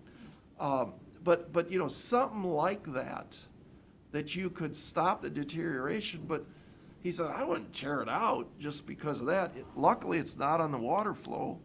A guy could go in there in a day and patch this all up. You might get another 20 years out of this thing before you even see any problems. And there's two of them like this. And this is actually this is why we wanted to reline, is it takes care of that. I mean, yeah, you're gonna break the funky stuff up, get that out of there and get that cleaned up a little bit. But, you can seal that, that'll take care of that spot, but. No, there's what about 10 spots in through What there. we've seen, yeah, so it's like that here, well, probably in 3-4 years, another spot's gonna pop up. And then. But then go fix it. So you end up chasing this thing, because we've done this before. You end up chasing this thing kind of all over. And so relining, basically everything's covered up and you can walk away from something like that and you're not coming back every 18 months, every 2 years to say, okay, now this section, we've got the same thing. Because if the steel's too shallow here, you know it's like that all the way around and it's only a matter It of could be. time. No, the rebar can move, but Matt, the only thing I don't like about the lining is I can see what's going on right now. I can see that salt's coming down through the top. Once you put this balloon inside, now you're never gonna see it again. And now the deterioration that's happening from the top down with the salt and the, you know, blah, blah, blah, you're not seeing that anymore. I like the idea of just either, if you think you need to regrout those joints, or I think our guys can do that themselves, number one. And I think I'd give this one a shot. I wouldn't throw the baby out on this. I would try doing what they're saying, clean the rebar and seal do some Band-Aids, and let's see how it goes for a couple of years. If more pop up, okay, good. We'll fix them too. But rather than go spend, you know, $100,000 or $200,000 putting a bubble underneath of it, you know, I think there's another cheaper way to do it. It might get you the same thing. Now, if it was cracking, you saw failure or something like that, I'm all about it. But the pipe looked brand new. You know, it seems to be holding together fine, other than this manufacturing defect, which I believe should have been caught at installation. Yeah. Yeah, That if a should lot- have been. If a lot of these places were still in Statute of business, limitations now, yeah, probably. I know. yeah, this is a 40 If somebody wasn't doing their job, it'd be worth looking up who inspected this bridge, just for fun. They worked under Kenny Polda, so they're no doubt not alive right now. Well, whoever did should be shot. We should, because Yeah, and just to that was apparent when they put it Should in. never accepted it off the truck, should have No. never unloaded it. Send it back. And just to be clear, something like this isn't because of, drainage through the joints or leakage or something like that. No, it's, This this is just that they got the rebar wrong. What's this one? That is Collins Road, that's B418. Kind of the same thing. Yeah, this one looked real nice. Yeah, this one's real nice. It's got, I want to say a couple pipe sections, if I remember it correctly, with the same steel issues. Not as widespread as Huff Road or as we'll see Marshall Ave. Okay, next. Is that, oh, this one's an interesting one. Yeah, that's Main Road up 320. This one, this pipe on the right doesn't even work. It's all dirt in front of it, so it's gotta get real heavy before, I don't know, I was thinking, I don't know why somebody don't scoop that out and, kinda clean it up a little bit, but are we not allowed to clean it up?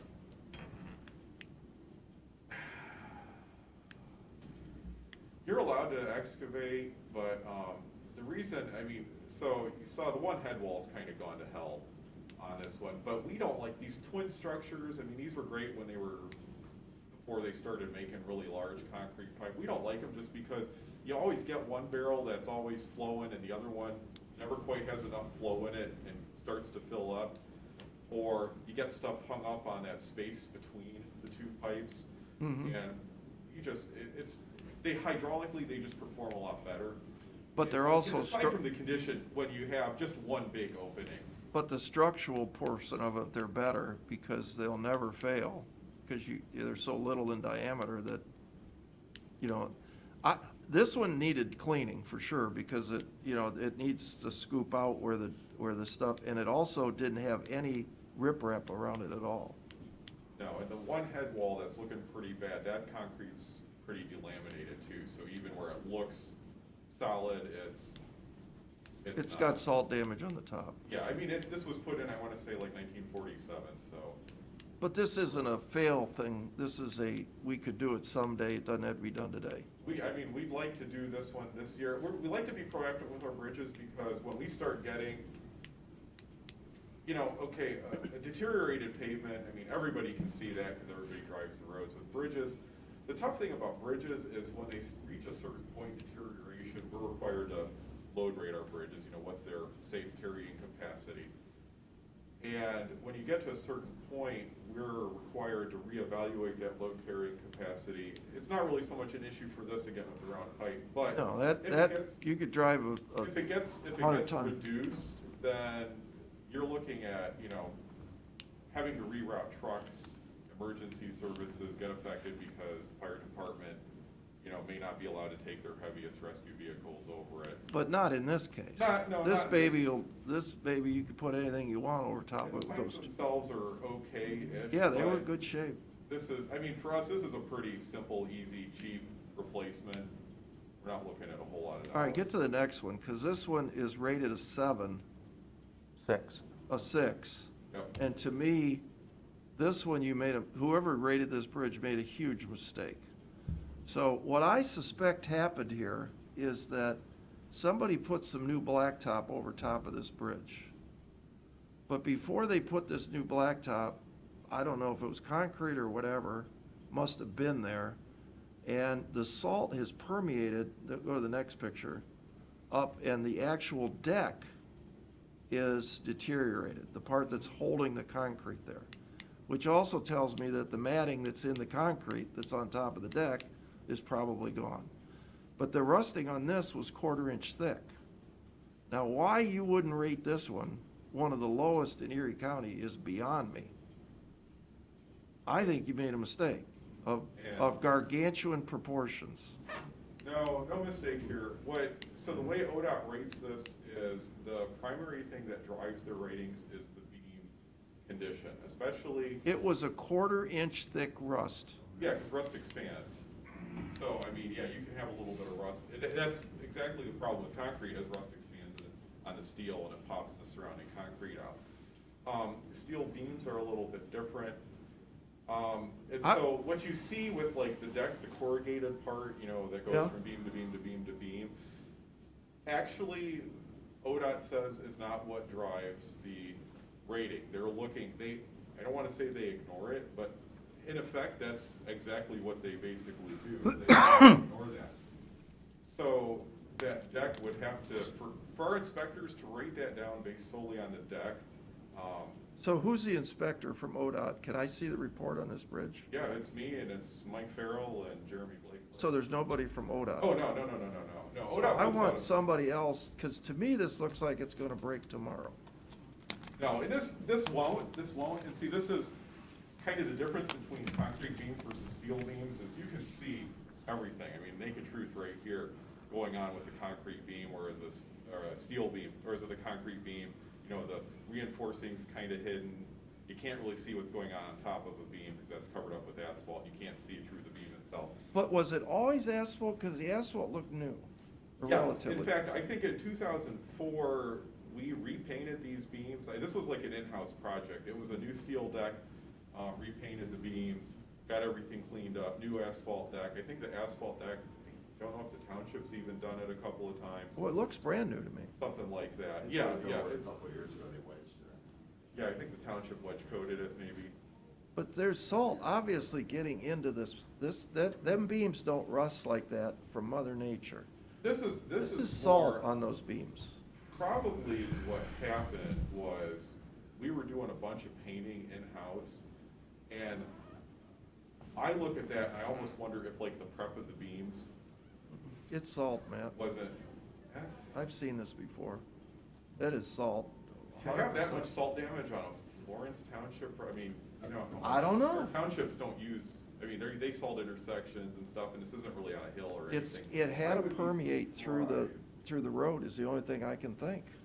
that much salt. To me, this is like a kind of a quality control issue with the paint. The beams weren't prepped. But, see, when I was a kid, my dad's in the steel business, and we stored beams outside. And there's been beams sitting outside of sand fab for 20 years. 20 years. And they're rusty. They ain't that kind of rust. It's solid, just, you know, you could damn near wire brush it off. This is flaking rust. It's coming off the steel, this thick. I've never seen anything like it in my life. I mean, that is major corrosion on those beams. The foundation is in good shape. There's nothing wrong with the foundation. Yeah, the abutments are okay. All I do is I pull, but to me, that's a 3. An imminent danger. I looked at it and went, holy good God. Yeah, and again, that's the difference. This actually, honestly, if it didn't have the paint on it, I mean, 'cause you see the paint's not doing that That's much. not paint, buddy, that's rust. No, if the paint and the rust, that visual contrast is what really grabs your attention, and you go under and you say, holy But crap. I took my knife and I was chipping off chunks of steel. Chunks. Yeah, Ain't we paint, do it's not everything, paint. Yeah, when we inspect, yeah, we do too. I mean, we know exactly what's there. Well, so if you were to replace this, are you telling us it's $500,000 to take them beams off and put new beams on a new deck over top of it? We would do the abutments too, because I don't know what those abutments are supported on. This was probably, I want to say this was like a 1950s force account project, and we don't have any plans on it. And so I have no idea, I doubt those abutments are on piles, but I don't know what the size of the spread footing is. But are they moving? The abutments, no, but if you we'd have to almost put some kind of new steel beam on it. And I don't even know what reinforcing's in the abutment either. We'd have to figure that out somehow. But you don't need to replace the abutment just 'cause, you know, you could probably No, replace that deck for $100,000. No, if you pull the beams off and put new beams on, yeah, you might be in that ballpark. We replace, a lot of times, like a bridge like this, we'll replace the abutments Not because we're looking at the abutments going, oh, wow, you know, this is really bad. But because that way we know the abutments are structurally adequate in accordance with the design standards we have to follow to handle the loads that are placed on them. But let me give you an analogy in my world. The wall falls over in the back of the building. It's been standing here for 150 years. I put the wall back up. I'm not gonna dig down and replace the footer, because it worked for 150 years. I'm gonna assume the footer's good. So, I don't know, I think in this case, if I saw something moving, if I saw something breaking, if you think that there's something wrong, but I don't think because now you take it from a $100,000 job to a $500,000 job. And I think there's better uses for that 400,000. I mean, where I'm going with this is, I had the good fortune to drive around Florence Township and you know, all these different things, and I look at their roads, and they're terrible. Like, some of them should have been tore out years ago. And I look at this wedge coating, and I'm just giggling over the wedge coating. We even called Chris Schaefer at Erie Blacktop. I'm like, what are you guys doing? And, you know, nobody does this in the real world of construction. If I did this, you know, on our products, you just don't do it. Now, Matt says it works. Been doing it for the last 10 years, great. But it's not the right way, and you guys know it. So why aren't we putting money into resurfacing instead of band-aiding year after year after year after year, when we could just resurface for $5 a square foot or square yard? You know, it's not that much more to just do it right. That's my motto. And if we would have come up with a plan to do the roads, I know bridges are doing a great job. All our bridges are, you know, 6 and above, 7, 8, we're excellent. Some of them are good. But our roads are not in that good a shape. Erie County roads are in good shape, but the township roads, some of them are bad. Bad. And the way I always look at it, I always don't look at it as Erie County is different than Florence Township. I think we're all in this together, and if we can help get these guys so that they're not impassable, shouldn't we be doing that?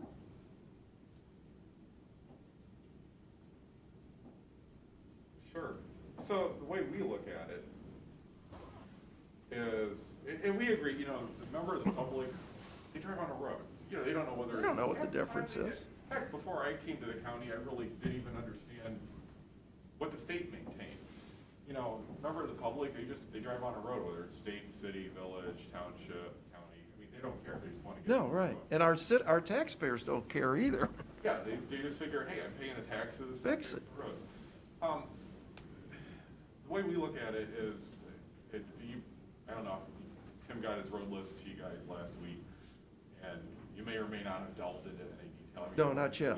We have, I mean, no shortage at the county level of even road work. That's why, you know, this group of 7 bridges that fall out, and I know there's some philosophical differences between the board and the county engineer. I try to stay out of that. But, you know, our concern is that at the county level, you know, the money's spent on the transportation network, bridge, road. Just spend money on the transportation network, and if that means, for example, these 7 bridges, that money gets shifted over the roads, fine, still a transportation network. In terms of sharing with townships, we look at it philosophically, the county network serves a wider area and more people. The county network's really to facilitate more you know, you hop on a state route to get from city to another city really far away, usually, or something like that. The county network facilitates more you know, here into Castelia, Sandusky down to Milan, that kind of stuff, some of those longer, those more important trips. And in terms of the money to the townships, there's a couple of things. One is they got more gas tax, too. You know, the gas tax increase we benefited from. They're getting dollars off of that. So they're getting more money just like the other thing, too, townships have available, which I don't know if the county does, but if the county did, I wouldn't see the county going for it. They can do levies. If it's important to, like, say, a township, I think Margaretta Township has a road levy. How much do they get, Matt? Perkins Township has a, Yeah, I mean, a lot of townships already have road levies. I mean, that's Perkins Township. probably most of them do. But Probably Matt, still 10 years ago hadn't had a road levy, and then they decided it was important to them and their residents and those that they serve, and they're getting like $1 million a year Yep. for their roads. but Florence Township is getting $50,000 because they don't have the tax base that Sandusky or Perkins enjoys. Sure, but then that falls, I think, then on the township leaders to look at the millage that they're requesting, and, you know, they're the best ones. They to don't know have, what they their don't have needs are. valuation though, Matt. They're never gonna get enough money from their citizens because there's not enough citizens. But in a way, Well, then in theory, they wouldn't be driving on the roads. They don't have people. Well, they still gotta get to their I house. hear you, I hear you, I hear you. But It's not their fault. You know, I get it. I always look at Galloway Road, you know, as an example. And that's not a county road, I guess, which I don't understand why it's not. Hull Road is, because it goes over to Huron Township, whatever. But Galloway Road's probably one of the more traveled roads in the county. I mean, there's always people going up and down there. You look at the Huron Township side, the deal they made, nice shape. Look at the Perkins Township side, you lose a tire. And it's better now, you know, they fixed it. But, you know, you remember when they were doing patches and Gerald out there cutting squares out and whatever, just craziness. But to me, that should be something we should look at because, you know, a lot of our citizens are driving on that little stretch of property to get over to Perkins. You know, we don't have a lot of north, south, east, west connectors that also connect to something else, but we have a lot of little roads that are just internal. But when you get out in these countries, some of these townships, I just don't see where they're ever gonna get the money to do anything but wedge coat, which I'm think is not a smart idea, my opinion.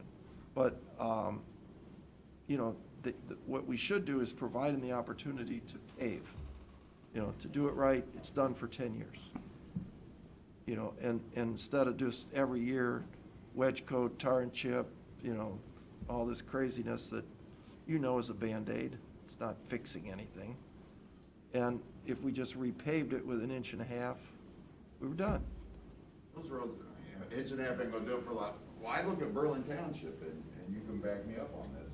Zarvis looked at the roads when he got it there, and he said, what do you wanna do with these roads? Like Huff Road, for example, 50 cars a day. Between, let's say between Weichel and, to the east. I said, I would wedge it. I'm not a fan of wedge, but wedging is to bring the Cheapest way. cross slope back up, but you immediately cover it with the chip seal. And basically, that's what you guys did in Berlin Township for years and years. And you have perfect township roads for the volume of traffic that you see. And the problem yours is, are a not lot of bad. these townships haven't taken upon themselves. There are certain townships that they have huge turnover, and there is just no semblance of organization.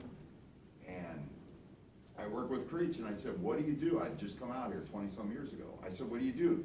They want a chip seal road that needs paved. If you chip seal, you're just throwing the money away. Well, you talk to them all you want, but at the end of the day, it's their road. And a lot of them have just been penalized by that type of decision they made.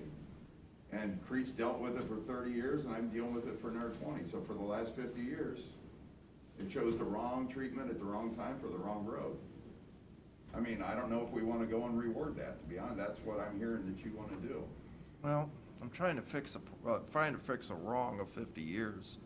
And, you Longer know, than that, because I widen roads, when we dig it up, they found cinders or whatever material they could find to widen the road, and then they put yeah. whatever on top of it. They have a 10-foot macadam road, and then they widened it since the 1930s just throwing with whatever material they got. Yeah. Yeah, Well- you see it in Florence Township. Yeah, Florence is Well, bad. I mean, there's. Yeah, Rigger Road, when you guys redid Rigger Road, Yeah.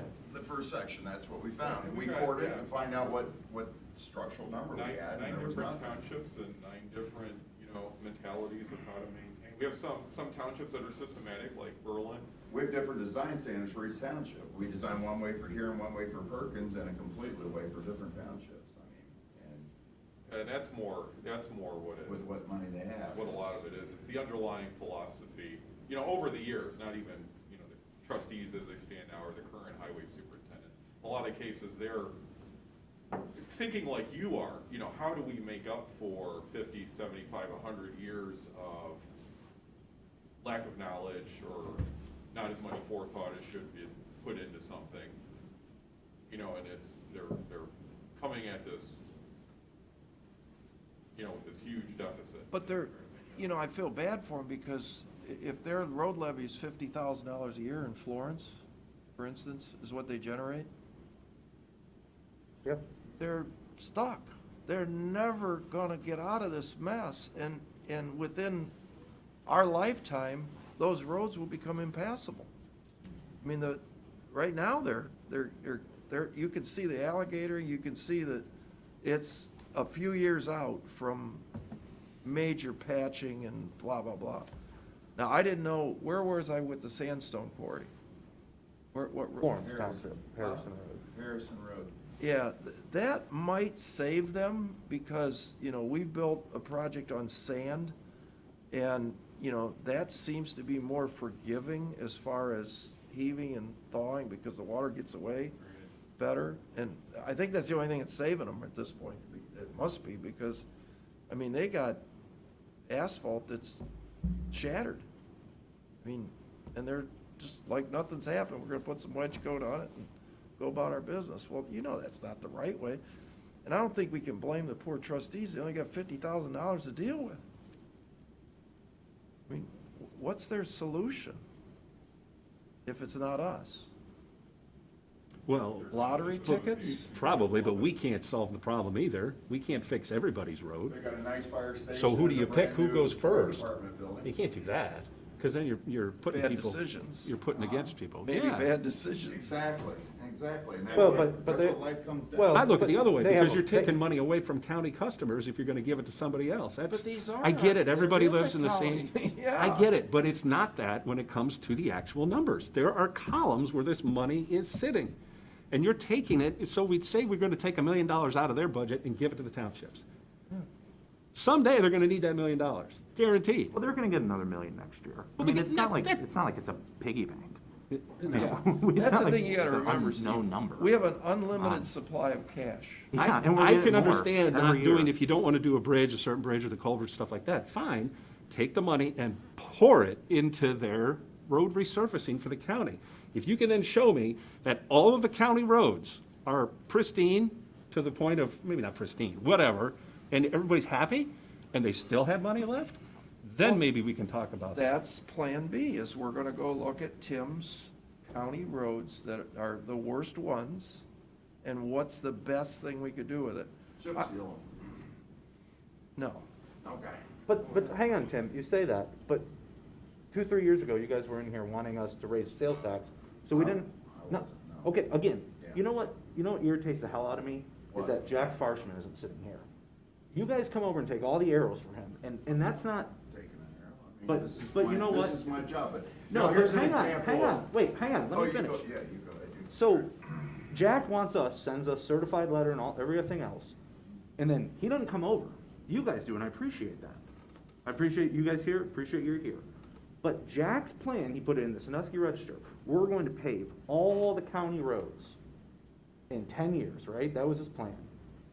And then we won't have to do chip seal. That's what he said. Yeah. He said, and it is in the record, we've read it 100 times, we won't have to do chip seal. And let me And we interrupt say, you. great idea. And let me interrupt you. I said, Jack, I think that's a great idea, and you come and talk to us how much you're short. We'll put it in the general fund budget to help you out. If we It's do in a the program record. every year. Then why don't you just take the general fund money if it's there and give it to the townships and leave our money alone? I don't understand. Because we want to make sure that we're using the money to the best means that we can. But you're not, I mean, for example, last year our discussion, whether or not we melt Mason Road out, we could have a discussion all day. But you said that's in too good a shape. I just drove it. No, I wanna just talk about chip seal, the importance of chip seal. And I know you're not a fan, I'm not a fan of it on the Bogerts and different roads. But that road was last paved 28 years ago. We paved it, year 4 we chip seal, year 8 we chip seal. We seal the cracks before we do it. That's why that road looks so good. My concern is by taking that tool out, and that's why I put, how much it costs per lane mile for you to see and compare. When you rob us a chip seal, which can maintain its most cost-effective way, you're killing our budget. And I try to use it 28 years since we paved the road. And you say it's in too good a shape to pave. You drive it every day. I drive it every day. I think it's a beautiful road. But that's because of chip seal. Let me tell you what an expert said, and I'm not gonna say. I love all these anonymous experts. One of your experts just last year came and apologized to my office for his involvement in the whole Basin Road fiasco. I'm not gonna say who the expert is, but you know. I know you're this. not. But the point is, if you have a high-volume traffic road that can smash it in and make sure it all works, chip seal can work. There's no question. You're not gonna smash it much after you've made 4 passes down and back being 1 pass with a minimum of 2 pneumatic rollers that weigh tons. But the heat, the way asphalt works, Tim, and you know this, is heat and traffic is what maintains that road. That's what makes the chip seal work.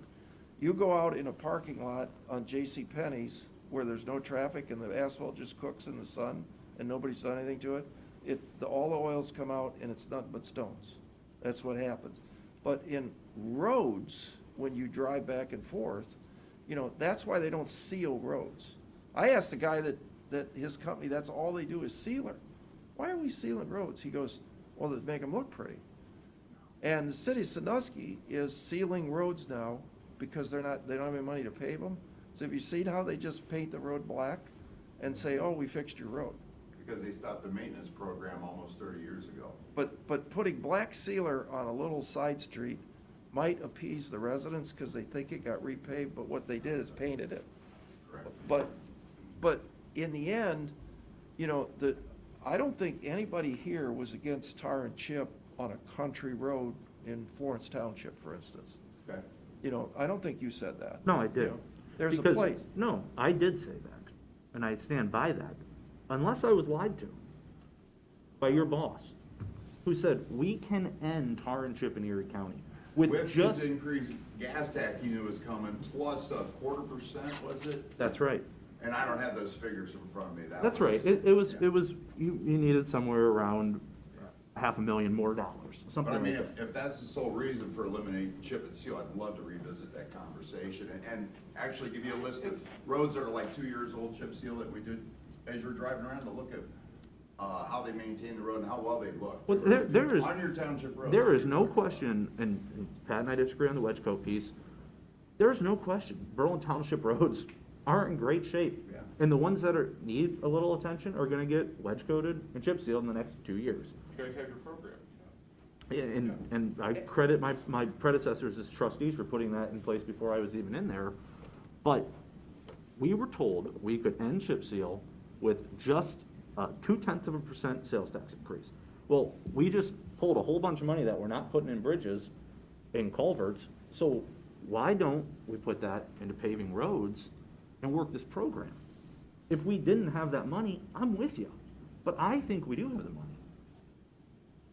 Maybe that's the only philosophical disagreement, but we were told right here, try to put pressure on us in the newspaper by taking a survey, which got 100 results, and all you gotta do is raise the sales tax. You're putting a tax increase on the county commission.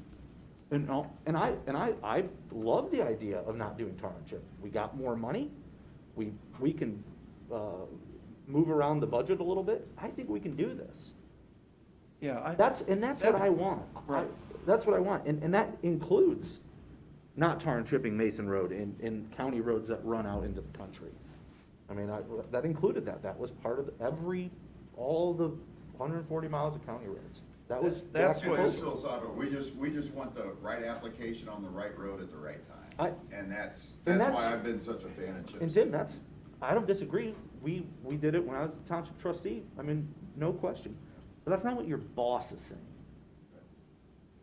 No. For you to sit here and argue with Pete Daniel is crazy. I mean, we all get elected at this level up here, and he's trying to say these things, and then you guys got to come over, and it's not fair to you, frankly. But this is what we're told. We're told one thing, and then it's like, oh, we still want to do tar and chip. Well, I didn't think we needed to do that. Well, you guys didn't give us, $500,000 more. Well, there's $1 million right there. That's 2 years worth of $500,000. And there is a bridge fund we can build up money over time to fix these bridges. You know, I understand the philosophy of we're gonna replace bridges every so often. It's a philosophy, and I don't necessarily think it's a terrible one, but the other philosophy is, let's put it in the bank, in the bridge fund, so as these things go down, we can leverage down state grants, federal grants, that our bridges get in shape that we can at least apply, and now we've got the capital sitting over here to do this. And Matt, if you rated that bridge a 4, with the new transportation bill that's coming out, you might be able to get state money to rebuild that bridge, and they'd pay 90% of it, instead of us paying 100% of it. But we won't manipulate bridge ratings for that. Yeah, I mean, you can get. I don't think you need to manipulate it, And Tim. I was under that thing. That thing looks There- like there- it's. just to give you a little comfort level, we have all, myself included, we've attended multiple day federally sponsored, we're federally trained inspectors. We don't just go out and. Well, you might want fill a form. to, was it a Zoom meeting? Was it sorry? a Zoom training? No, it was in place. You were out there inspecting. How long ago was that? Yeah. We get refresher courses every couple of years. You might want to go get another one, because that baby looks a little dangerous to me. All right? From an untrained eye, I can I'm an understand untrained that. eye, I agree, but when Yeah. stuff, steel's coming off a 1/4 inch at a time, I'm like, whoa. So I have a question, timing-wise, from you guys and your guys' department. I mean, if we come up with a list and we think, you know, the roads are the priority to resurface, whatever we're gonna do, no tire truck, timing-wise, to get you guys answers. As to how to plan, I mean, what. In the next few days, we're getting in all the township requests. We like to pull our projects together to Okay. get the best bang for the buck, so we want to bid together. So the sooner the better. Well, I think what we'd like you to do, Tim, is if there's a Galloway Road situation, all right, and I know Perkins should do it. I'm not arguing that. But, you know, and I don't think we should philosophically blame a politician on whether it's from Florence or Perkins or whatever. You know, I don't agree with Perkins Township, and I'll say that on the record, that they're letting Windermere or Timberlake deteriorate to the point that they're gonna have to rip the asphalt out. And I've expressed this to the trustees. You know, at a certain point in time, a road gets to a point where you go, top it, grind the edges and top it. They let the Meadows go, they let Pete's subdivision go, Fairview Lanes, until they had to end up ripping the base and everything out and starting over. Now, does that make sense to you? That's why they went and passed the levy. But they don't, you don't have to do that. If you just tape the water from going down to the base, Like the it's a good road chip will seal. survive. But you're not gonna chip seal the Meadows subdivision. No, You gotta top that. Correct. Galloway Road, you can't chip seal Galloway Road. that's why they paved it. It's paved the whole length from Bogart all the way to. But how many years did it go with chuck holes in it? I used to get complaints on it all the time. And yet Huron Township, if you look They at the. probably paved it twice in that period. But you look at the Fitzgerald subdivision, that's how you maintain a subdivision. The home value is increased. Huron Township does not let their roads go to where they gotta tear them out. Correct. They top them, and Fitzgerald, they'll say, see you in 15 years is when we'll see you again. Well, But- and that's but- part of that differing philosophy. I mean, yeah, Perkins Township did get a brand new township hall. But see, there you're getting into the politics, and we But don't, in- it's not our but in many business. cases, with townships, you have. Whatever. You have a fire levy, which you can't spend on roads. You could have $10 billion in the fire account. But the You could police build a levy, new- they could. and you could, well, or the police. You could build a building with that, as Florence Township did. Yeah. But they might have 30,000 in there. So it's one thing to say that, but that's just not how it works in their accounting system. It's not like the county general fund. But what we're saying is, I think all of us here agree that Jack told us that he wants a paving program, pass a levy. And we said, no, we're not passing a levy. We think we have enough money. That's all we're saying to you guys. Figure out how you can do this a little bit cheaper, and let's start paving to do it. Let's say, we'll walk out of here, let's keep the philosophy, let's do it right. You guys are engineers, you know how to do it right. You know damn well that wedge coating is probably not right. Tim, I'm the first one to admit, What's the last road that you saw that Erie County road that we've wedged? oh, I don't know, but, no, I'm gonna give you. Our wedging's been for the townships at their request. I'm going to give you a compliment, because I'm gonna say, I didn't think it would work, dumping asphalt on a road and driving a road grader over it. But Matt's point is, once you put the tar and chip over top of it, it ain't bad. I mean, I'm shocked that it worked.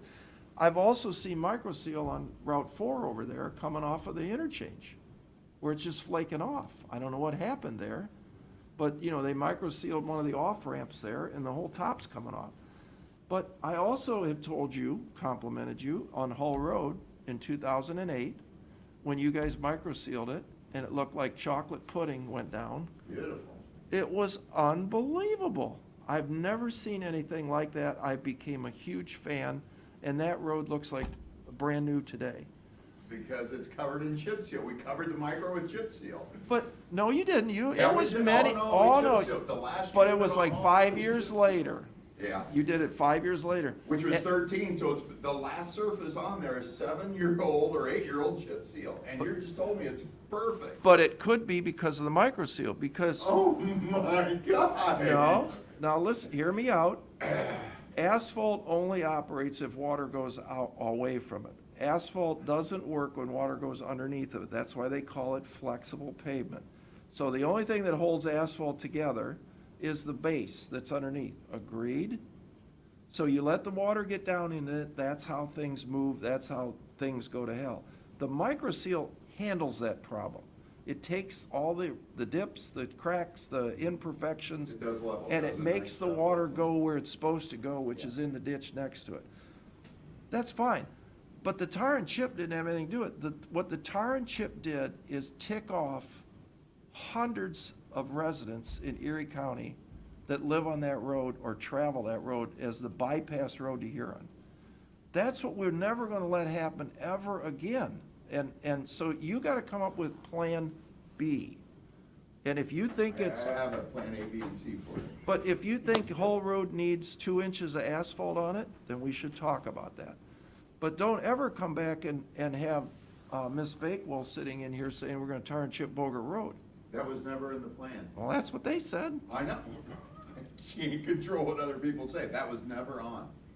That was on for Thinway. That was on our list last year, and Well, they said it was tar and chip and you were here. they so. said it was gonna be a 4-lane highway in 2002. They said that we were making it into a 4-lane highway. That's a petition they circulated to their neighbors and colleagues to get them all riled up.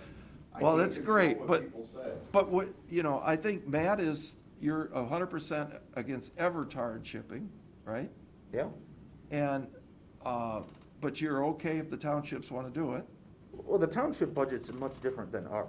I mean, I would think the township should do it, but they should do it right, but they don't have the money to do it. I mean, Right. they just don't. And they could double their road levies. They still wouldn't have enough. And Steve's saying, well, I mean, you only Burlington got. Township has 37 miles of roads. The county has 140. 40. So, I mean, just think about little 5 square mile with the little nubbin, Berlin Township versus Erie County, which 250 square miles. Right. Of geography. I mean, it just makes, it's a different ballgame. In I don't know, I mean, I don't know the road miles of all the other townships. They don't have as many as Berlin and Perkins. I mean, those are the most. But it's just, they're never gonna come up with that kind of cash in Berlin or Township. I mean, we're just not. They're gonna have to township. Well, I guess all we're asking the Erie County engineers, Steve's saying, and I agree with you, we should take care of our own, the 147 miles first. We should fix our bridges first. But let's not fix a bridge to fix a bridge. Let's not pave a road to pave a road. If we have extra money, either A, put it in a bridge fund for down the road, or B, could we at least look at Erie County as all the citizens of Erie County, and maybe the heavily traveled roads that might technically be a township road, maybe we should look at somehow granting them, helping them, taking some of Erie County's money, if it's available, and get some of these roads where they're done the right way. And let's just stop there. Is that fair? I mean, you were talking about general fund money. No, this money that's left. Oh, okay. I mean, you And guys. that's why I asked to come with Yeah, the list, so millions. that list is $10 million long, and then we can go ahead and say, They don't think this road is good, this is too good, so take that out. And so then by the time we remove those, we're especially spending down the surplus, And which didn't get spent before. That really kind of bothers me that that's sitting there. To me, that's a county benefit that we held back from county residents. And what we should do is, you know, you have 3 commissioners who are very involved and we don't want to be the township trustees that do a bad decision. We want to do the right decision for our citizens, and they pay us for full time. So we're more than happy to go out and look at this stuff with you guys. You should, if I was the county engineer, I'd schedule day-long sessions where we go out and, hey, let's go out and look at Dayo Road, and, you know, we think it should be paved. Well, come out and look at it. Well, how much is it gonna cost? Let's talk about it. They do that in Ottawa County. Ottawa County has commission meetings 2 days a week, 8 hours a day. They bring the engineer in and they talk about stuff for hours. They don't get. We just did. This is the first time ever. We get certified letters to Pete Daniel. That's what we get. Boom.